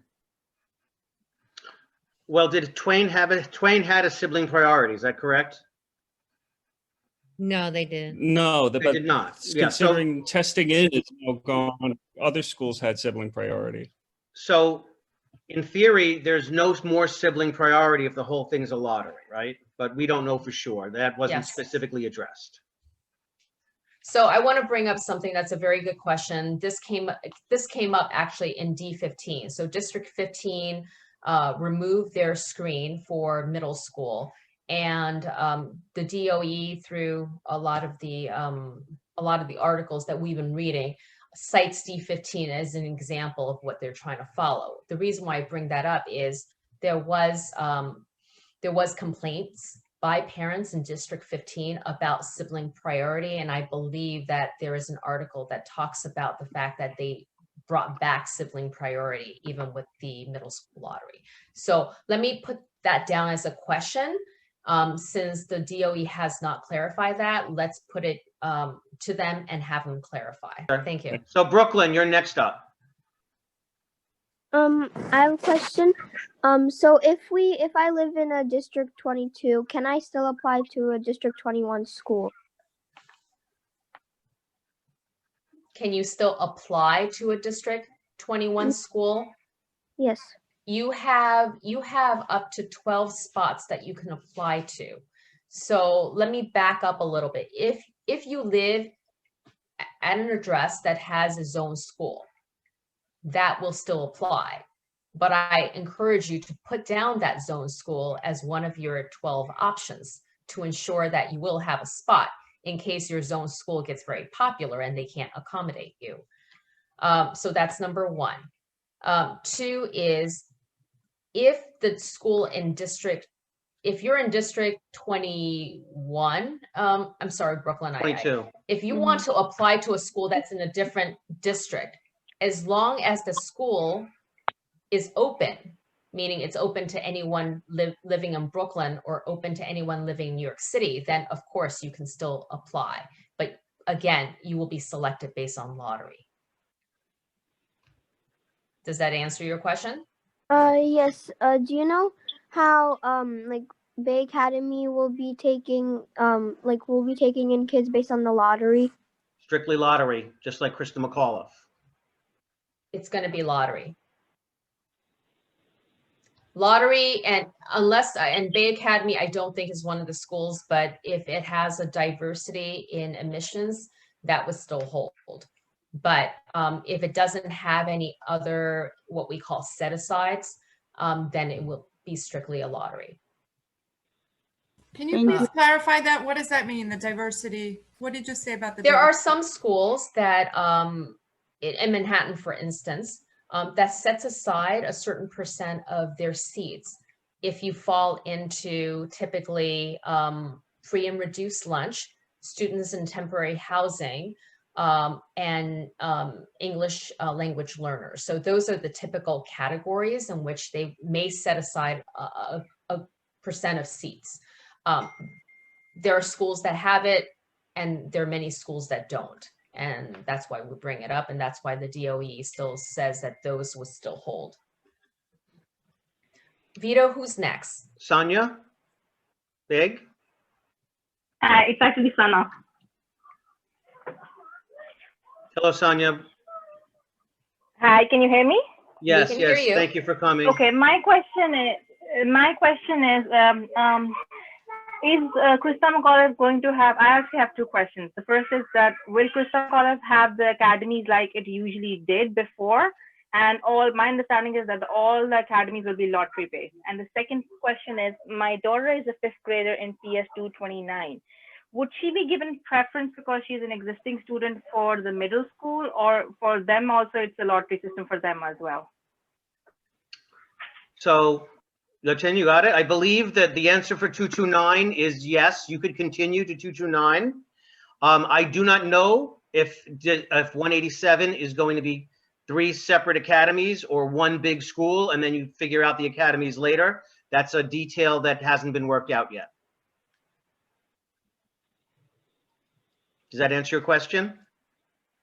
So we'll put down the academies at McAuliffe and whether or not that those will be maintained.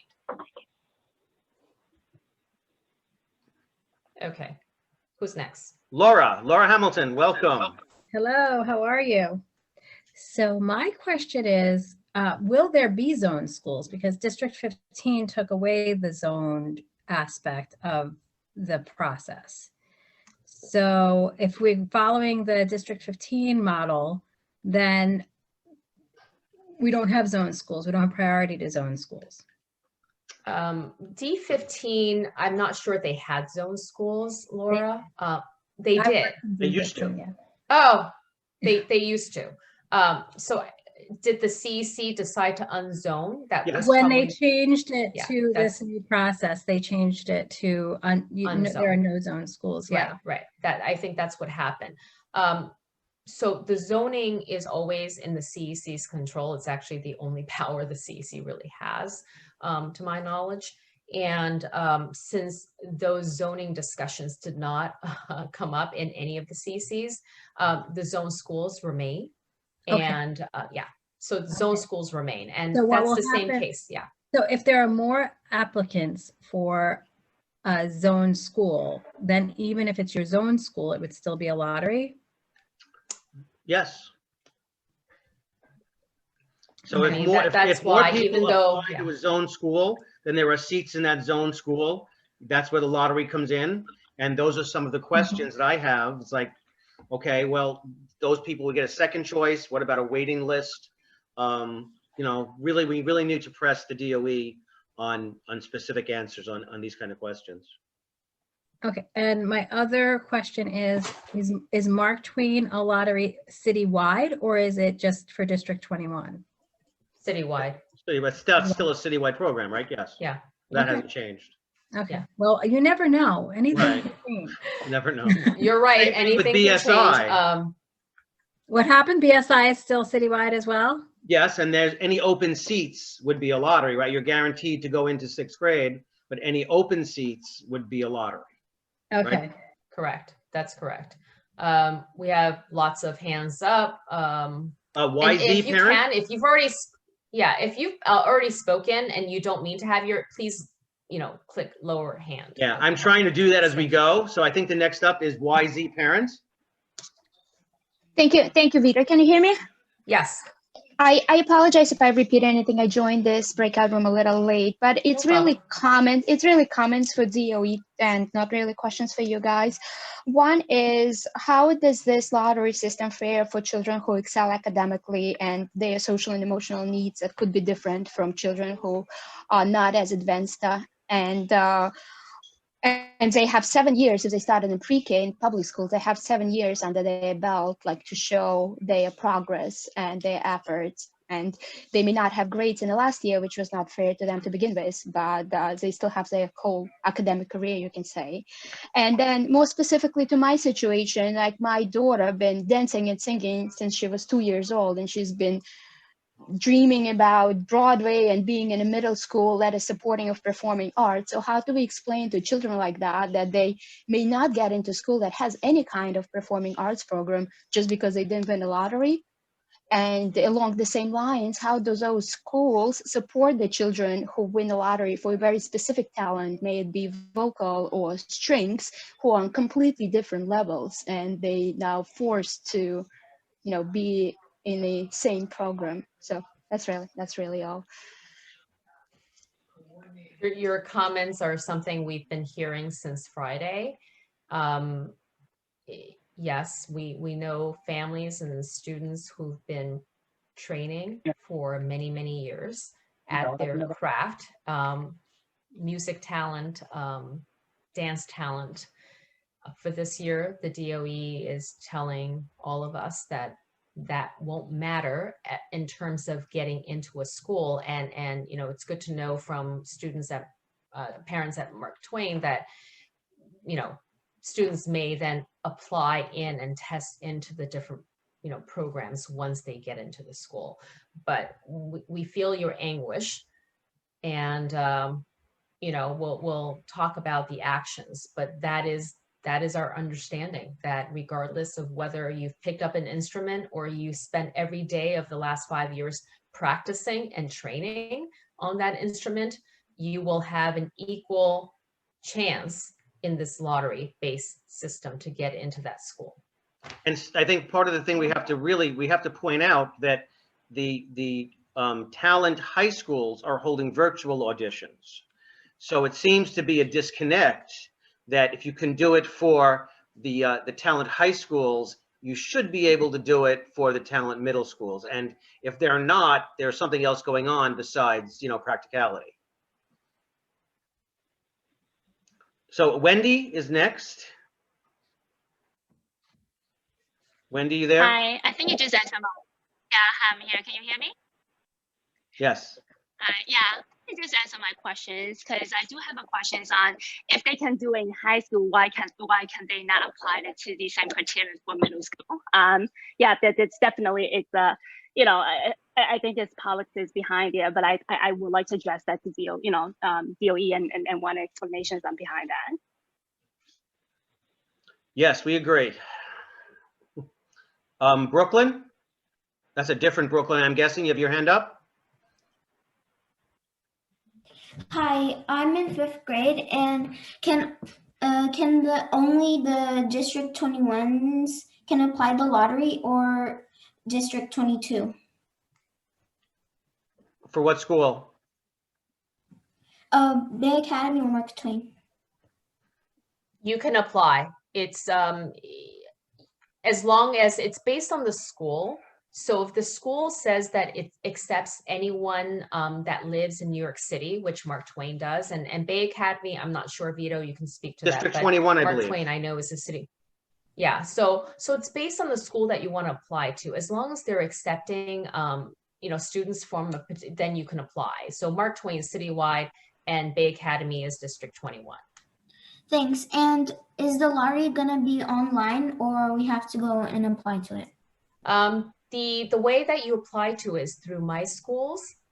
So when the application opens for middle school, which is January 11th, I believe, from the slides before. So on January 11th, prior to that, you should set up My School account. But by January 11th, you will get a code from your guidance counselor or mailed to you that allows you to create the application.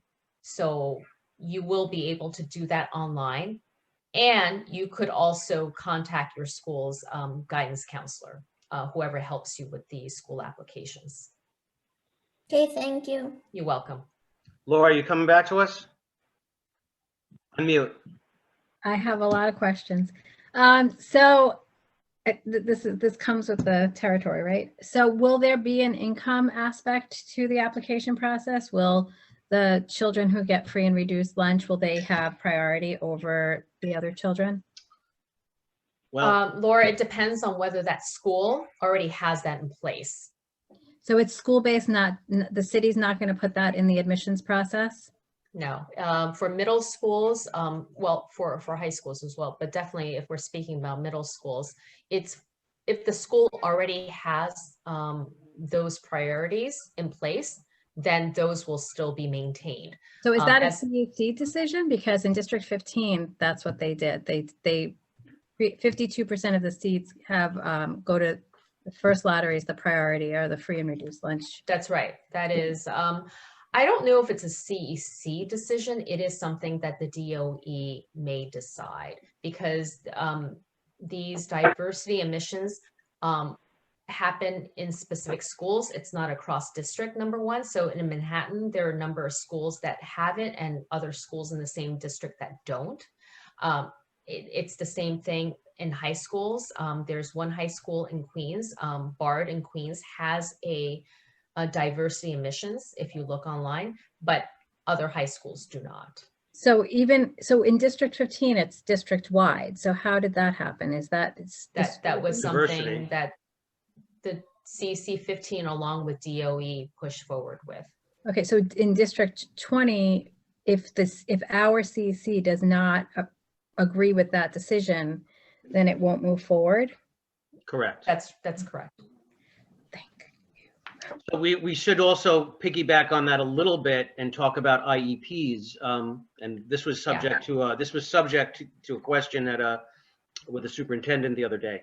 So District 20 has approximately 15% IEP rate, and Krista, if I'm correct, all of the middle schools are supposed to be pretty much equal as far as IEPs. We just mute everybody. Okay. So the real question is, will there be a separate lottery for IEPs, or will it be one big lottery and have IEPs somehow get bumped up? These are all specific details that we don't know. Yeah, so here's what I can share. I actually did look into a little bit. And again, this will be a question that we need to look into. But if there are 80,000 fifth graders, for lack of a, every student will be given a lottery number, if you will. They will need to be able to, if you will, place students that do have an IEP for the IEPC. We're not clear as to how the lottery process works, and I'm sure there are a lot of very smart parents here that are wondering how they're gonna, you know, what kind of algorithm they're writing and how exactly it's gonna be done.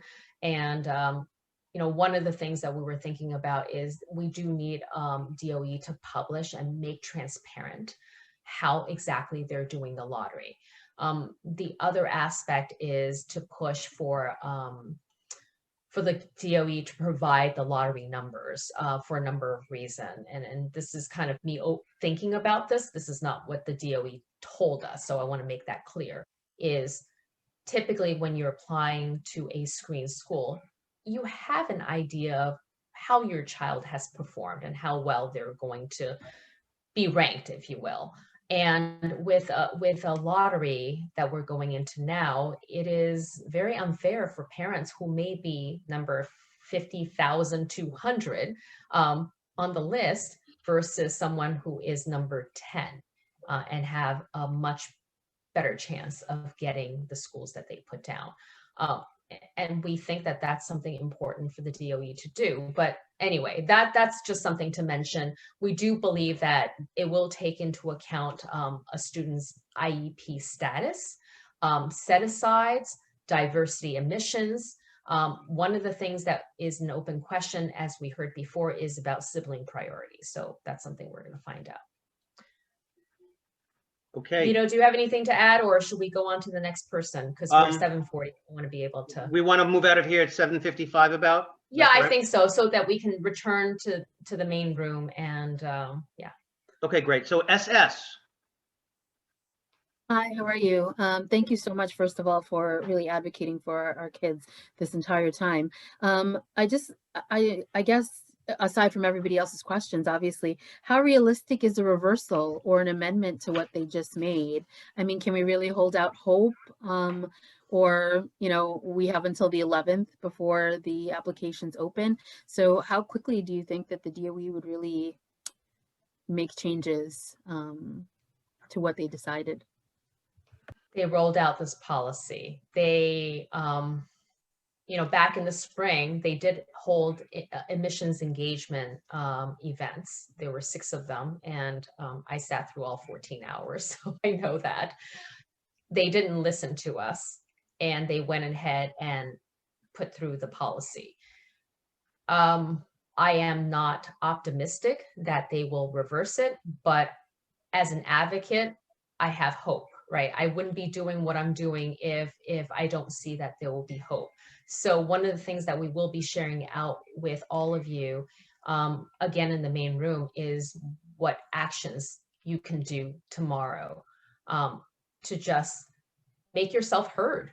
And the way we do this in a democracy is by making our wishes known to our elected officials. So what PLACE will help you do is for you to reach out to your elected officials, and this is Brooklyn, so there are many friends and allies actually in Brooklyn, especially South Brooklyn, but there are also lots of electeds that don't really want to support you know, screen schools. So, but I think that's going to be an important piece. I would say that we need to do something. Our voices must be heard. So to answer your question, I don't know. And what we can do is we can talk to the DOE and ask the questions that all of you have and the concerns.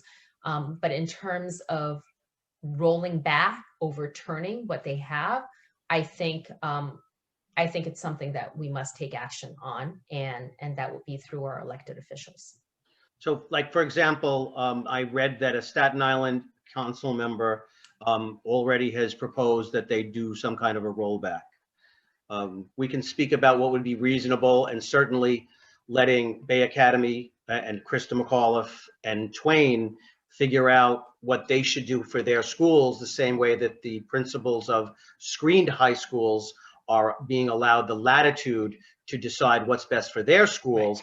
Again, it's the same thing. Is we can have auditions virtually for talent high schools.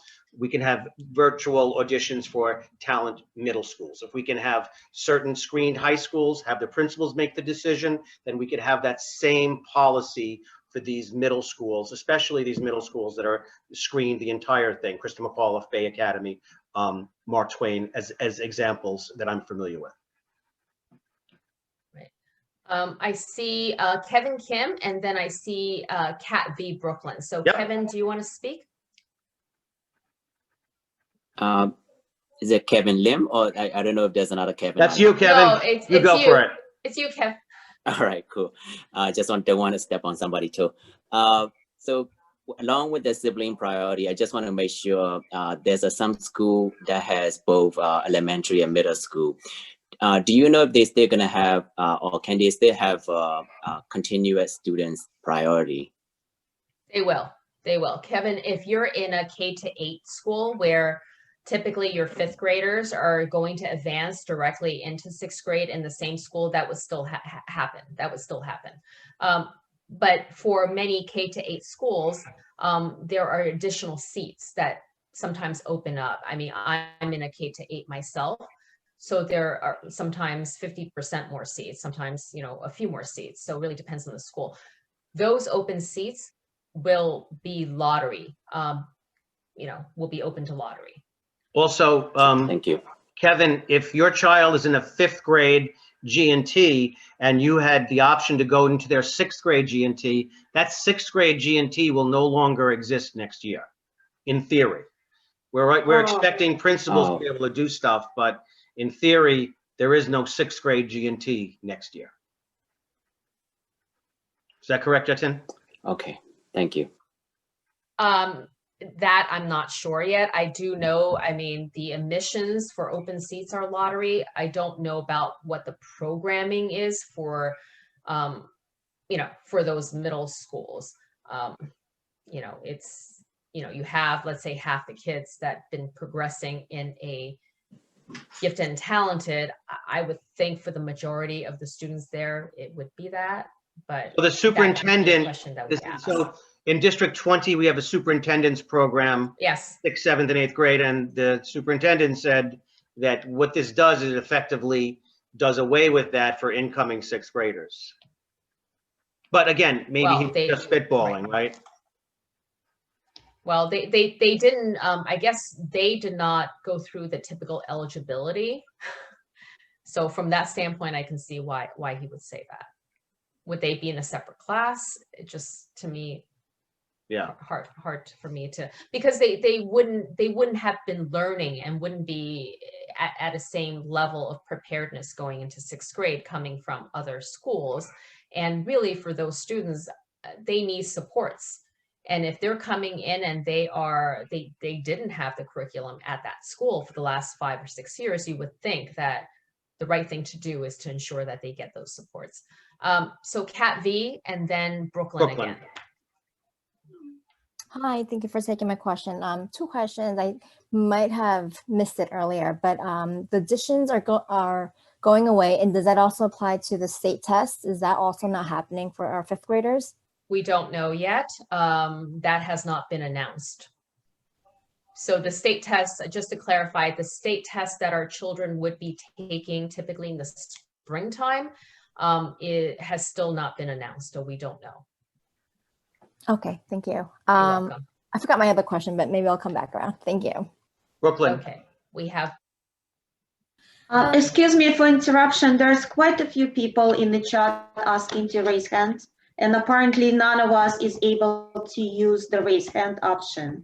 So please look at the chart. There's a bunch of people waiting. Thank you. Thank you for breaking through. Okay. All right.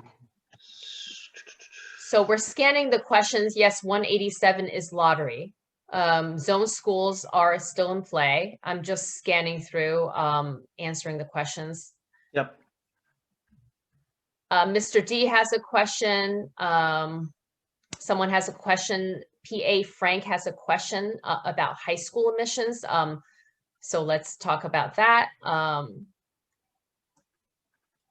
just going to go in sequence. PA Frank, go ahead and ask your question about high school admissions. Okay, I see it. Hi, good evening. So I guess, can you clarify a little bit if some of the screen schools are keeping the screen schools, the competitive, or it's going to be up to the principal? Because I know even last year that Leon Goldstein, for example, gave more priority to diversity and free lunch. So can you just elaborate a little bit about that? Sure. This is what the DOE has shared. They are leaving that decision to the school community. So the principal / school community at these high schools to make a decision. One of the things that PLACE is thinking about is, how do we reach the principals to let them know that we really want them to maintain these academic standards as a way to admit students in their school. But so the DOE actually has not announced, which they're just allowing the high school principals and the school community to actually decide before January 18th. They are strongly advocating for them to go unscreened this year, but they're leaving that decision to each school. And just as a follow-up, do you know if the principals will put it on the website so that we can at least calculate and see if our kids have a chance? What I anticipate is, at the very least, in the My School directory for the high schools, those high school listings will be updated once the principals make that decision. So if you're already doing research in the My Schools directory, you're familiar with each high school. And right now, the eligibility, I think, is basically the way it was last year. But if the high school principal decides to change it, that will be updated prior to the application opening on January 18th. So if you have a school that you really are looking to go to, I would ask that you reach out to that principal and email them and let them know how much you want their school to maintain the academic screens. I hope that answered your question, PA Frank. The next person is Mr. D.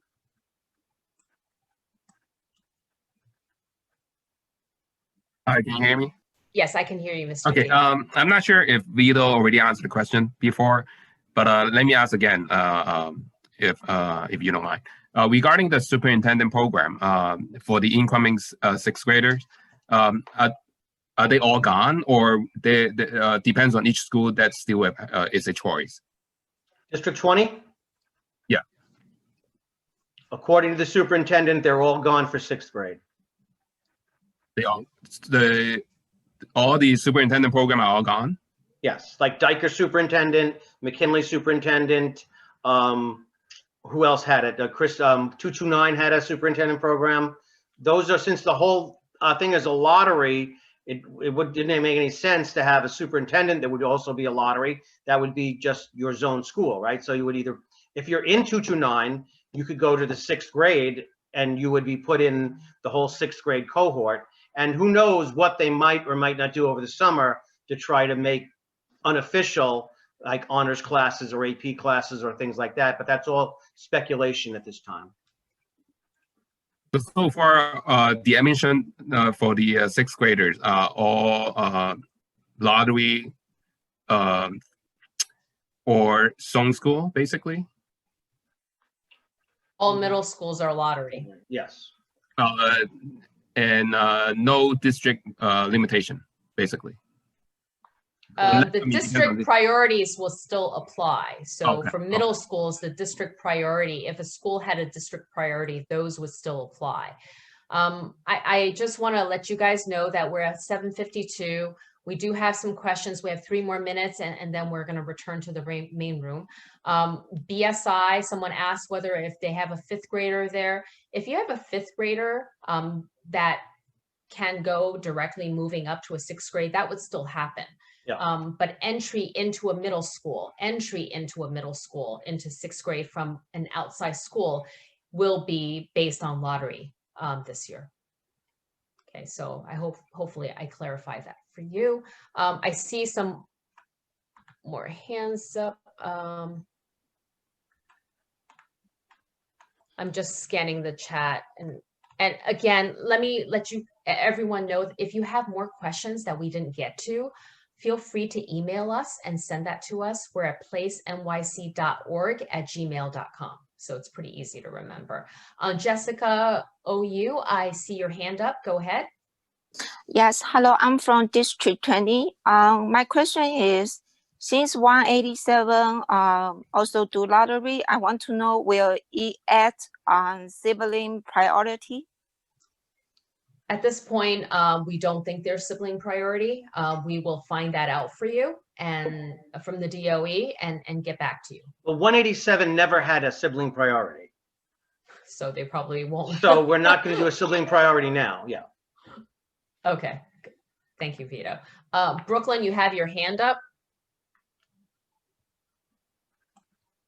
If you still have a question. So if you win the lottery, do you pick the school that you want to go, or do you have to take the test? There is no test to take for middle school. So the way that lottery will work is you will go online or through your guidance counselor, apply to middle schools through the application where you can list up to 12 schools. You have your favorite one at number 1 and other schools that you would be willing to go to as your 2, 3, 4, and 5. Depending on your lottery number, if you will, 1 being the luckiest and 80,000 being the very unlucky person, the schools on your list will be, so if you're number 1, you're going to get your number 1. If you're number 50,000, you know, your first choice was very popular and there were no more seats. So they will go down the list of how you ranked your school to see if there are any more spots available. That's generally how the lottery is going to work. But then to that point, Yatin, do we really know if we have 3,000 people apply to 187, are they going to do a lottery for 187, or are they going to do a lottery for District 20, or are they going to do a lottery for the city? Do we really know? And I don't think we do. Right. Right. Well, if the lottery is happening across the board, but with depending on the school that you apply to, you know, if you have the highest number and the first one is something that, you know, you're eligible to apply to, there's a match. But it's quite complicated and we don't have enough time to really go into it. But that's one of the questions is for the DOE to provide the transparency in exactly how that will work for the families. So that is a takeaway that we will pursue. Because we don't know if the lottery number is going to be given prior to the announcement of the school. We don't, and those are definitely questions that we want to ask. It's 7:56. If all of you can return to the main room, that would be greatly appreciated. And again, you have our email address. Please follow up if you have more questions that we did not get to cover. Thank you so much. Thank you, everybody. See you in a minute. Yeah. Also, how many people can win the lottery for Bay Academy and Mark Twain for 5th grade? So you're going to rank your schools, and we have to figure out through the DOE, we have to make sure that they explain exactly how they're going to do it. If nothing else, they owe us that. They owe the families to know exactly how they're going to do this lottery. So let's see you in the other room. We're all returning. We are closing out our event. It's 7:56. We ask that everyone who have been in breakout rooms to actually return to this main room. So you'll see participants climbing up as people are breaking out of their rooms and coming back. So we no longer selecting for the programs. We selecting the school, and then we will allow into the school, and then we will test it for which program you want to get into. For instance, are you asking for middle school or high school? Middle school for Mark Twain. Okay, for middle school, you will be applying to up to 12 schools when it opens. None of the schools will be using any type of screen. So it will be purely lottery. Right, but my question is, usually when we apply for Mark Twain, they are going to, we have to list all the program first, and then, Correct. but then now we just have to list the school. So it's being one choice instead of being like a couple I see of what you're choices. saying. I see what you're saying. That's a good question. I don't know the answer to that. I mean, Vito, you're on mute, so if you can repeat. I mean, it goes along with the question on the academies, right? So we don't know if all of these schools that have separate programs or separate academies, we don't know if it's going to be, okay, we're just going to have one lottery to get into the school and the school will figure it out later, or if it will be broken down by academies or by talents as it was in previous years. That's more information that the DOE needs to share. We have that down as a question, so we will find out. I see a hand up by Margaret Martin. Go ahead and ask your question. My question has to do with, they were talking about that we need parents to speak up to the DOE and elected officials. And from what we've seen so far in speaking up to the DOE, you really don't get very far. So what elected officials are we talking about where we really think there'll be movement? How powerful is the city council? Can they override things with the mayor? Because it seems like the mayor and the chancellor have their agenda. So where are we really going to see movement, and who should we be targeting? Okay, that's a very good question, Margaret, and I wanted to talk to you about that. I'm going to give. Before you go back, we have a Yelena is saying that there was a misstatement, that the information that came to the parent came from the parent about Mark Twain testing after. According to Yelena, she's saying that's not the case. She's saying that everyone can apply for 2 talents in the lottery, and that's how they'll populate the school. I don't know, Yelena, if you want to share with us where you got that information from, that would be helpful. Hi. Yeah. So I'm from Brooklyn, from District 21, and another parent asked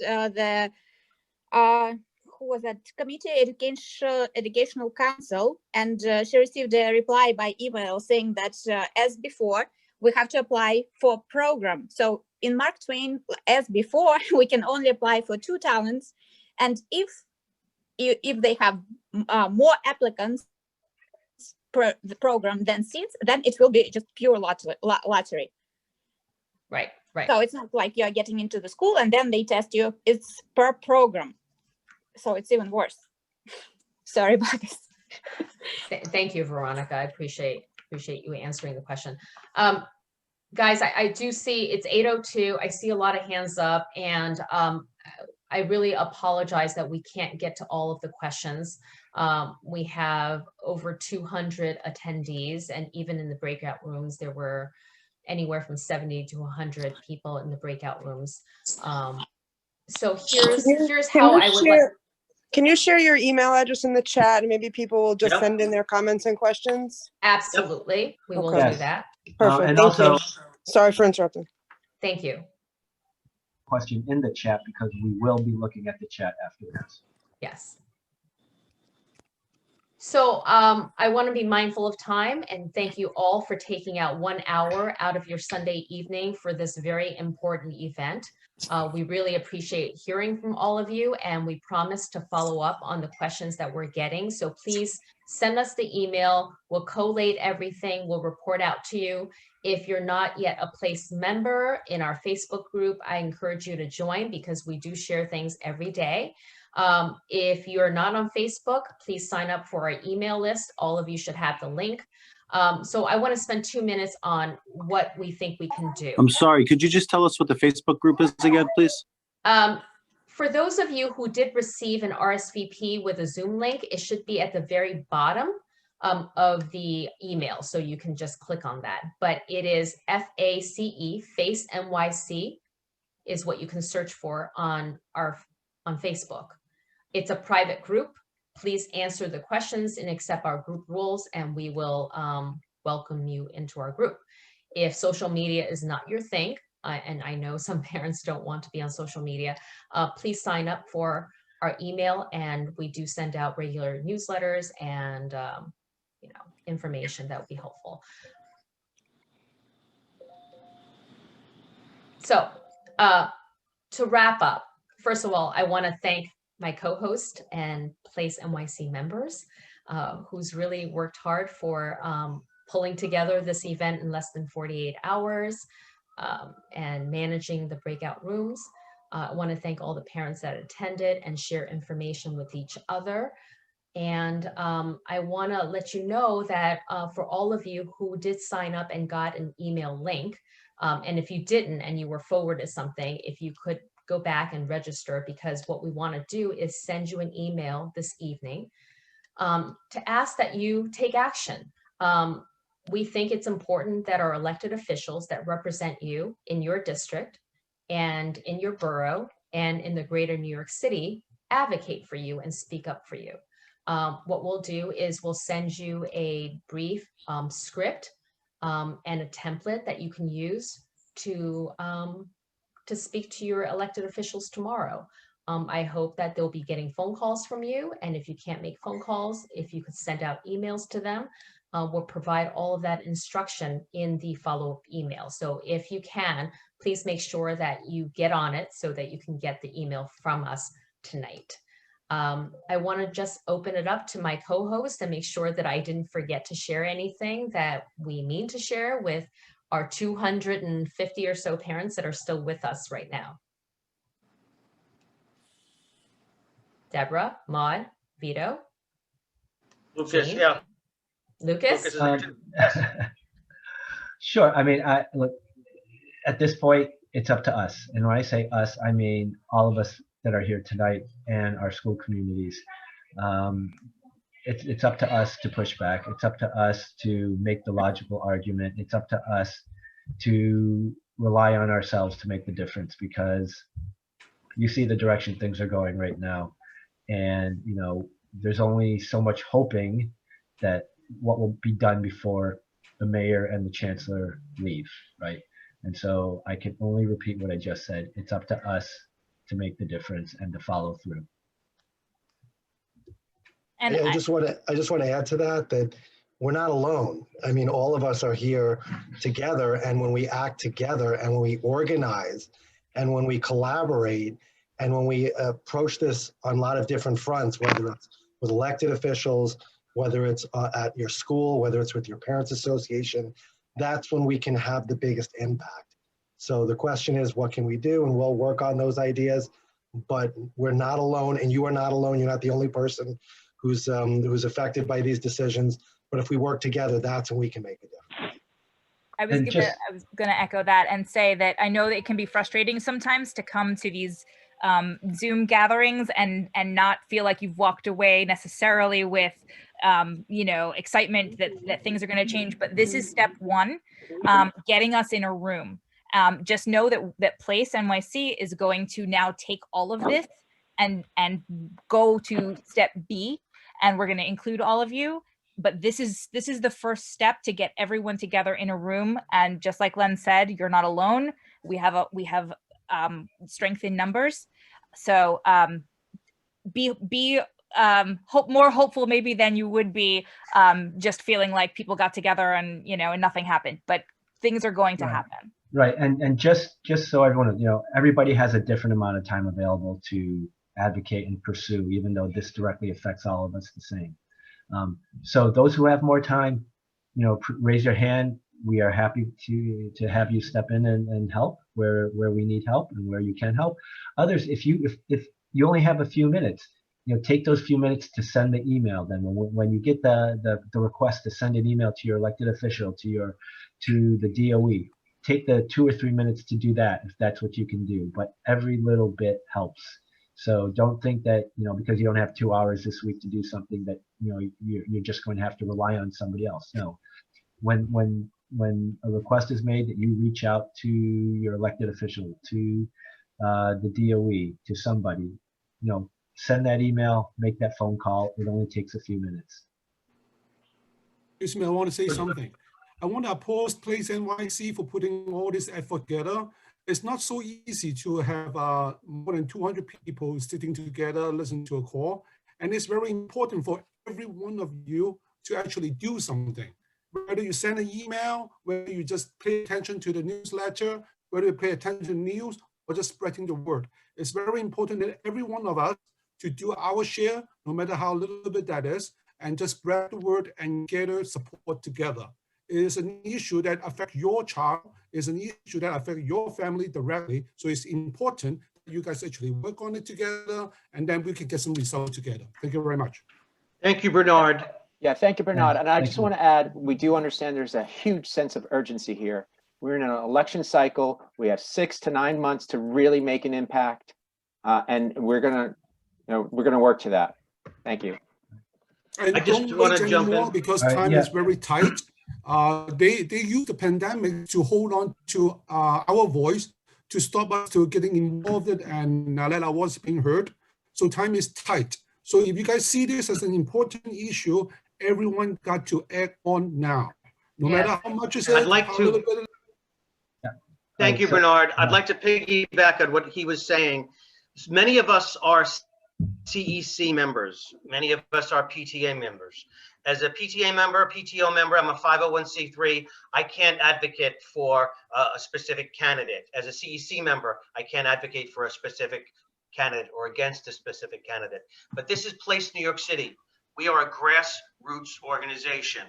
The Queensberry Marxist rules do not apply here. Okay, we know there are candidates that oppose everything that we stand for. This is so cute. We know, Tory Burch, Tory. we know who these people are, and we should not be afraid to say amongst ourselves and amongst our family and amongst our friends that this person is not a viable candidate for mayor or Brooklyn Borough President or even CEC. We have to recognize who opposes us, and we have to oppose them every way we can. And in the future, PLACE New York City will be making endorsements in certain races. So you gotta look out for that as well. Thank you, Vito. Okay, thank you, everyone. It's 8:11. Have back your Sunday evening. We will be following up with you. Join our groups, subscribe to our email, and listen out for some action items in your mailbox. So please sign off, be safe.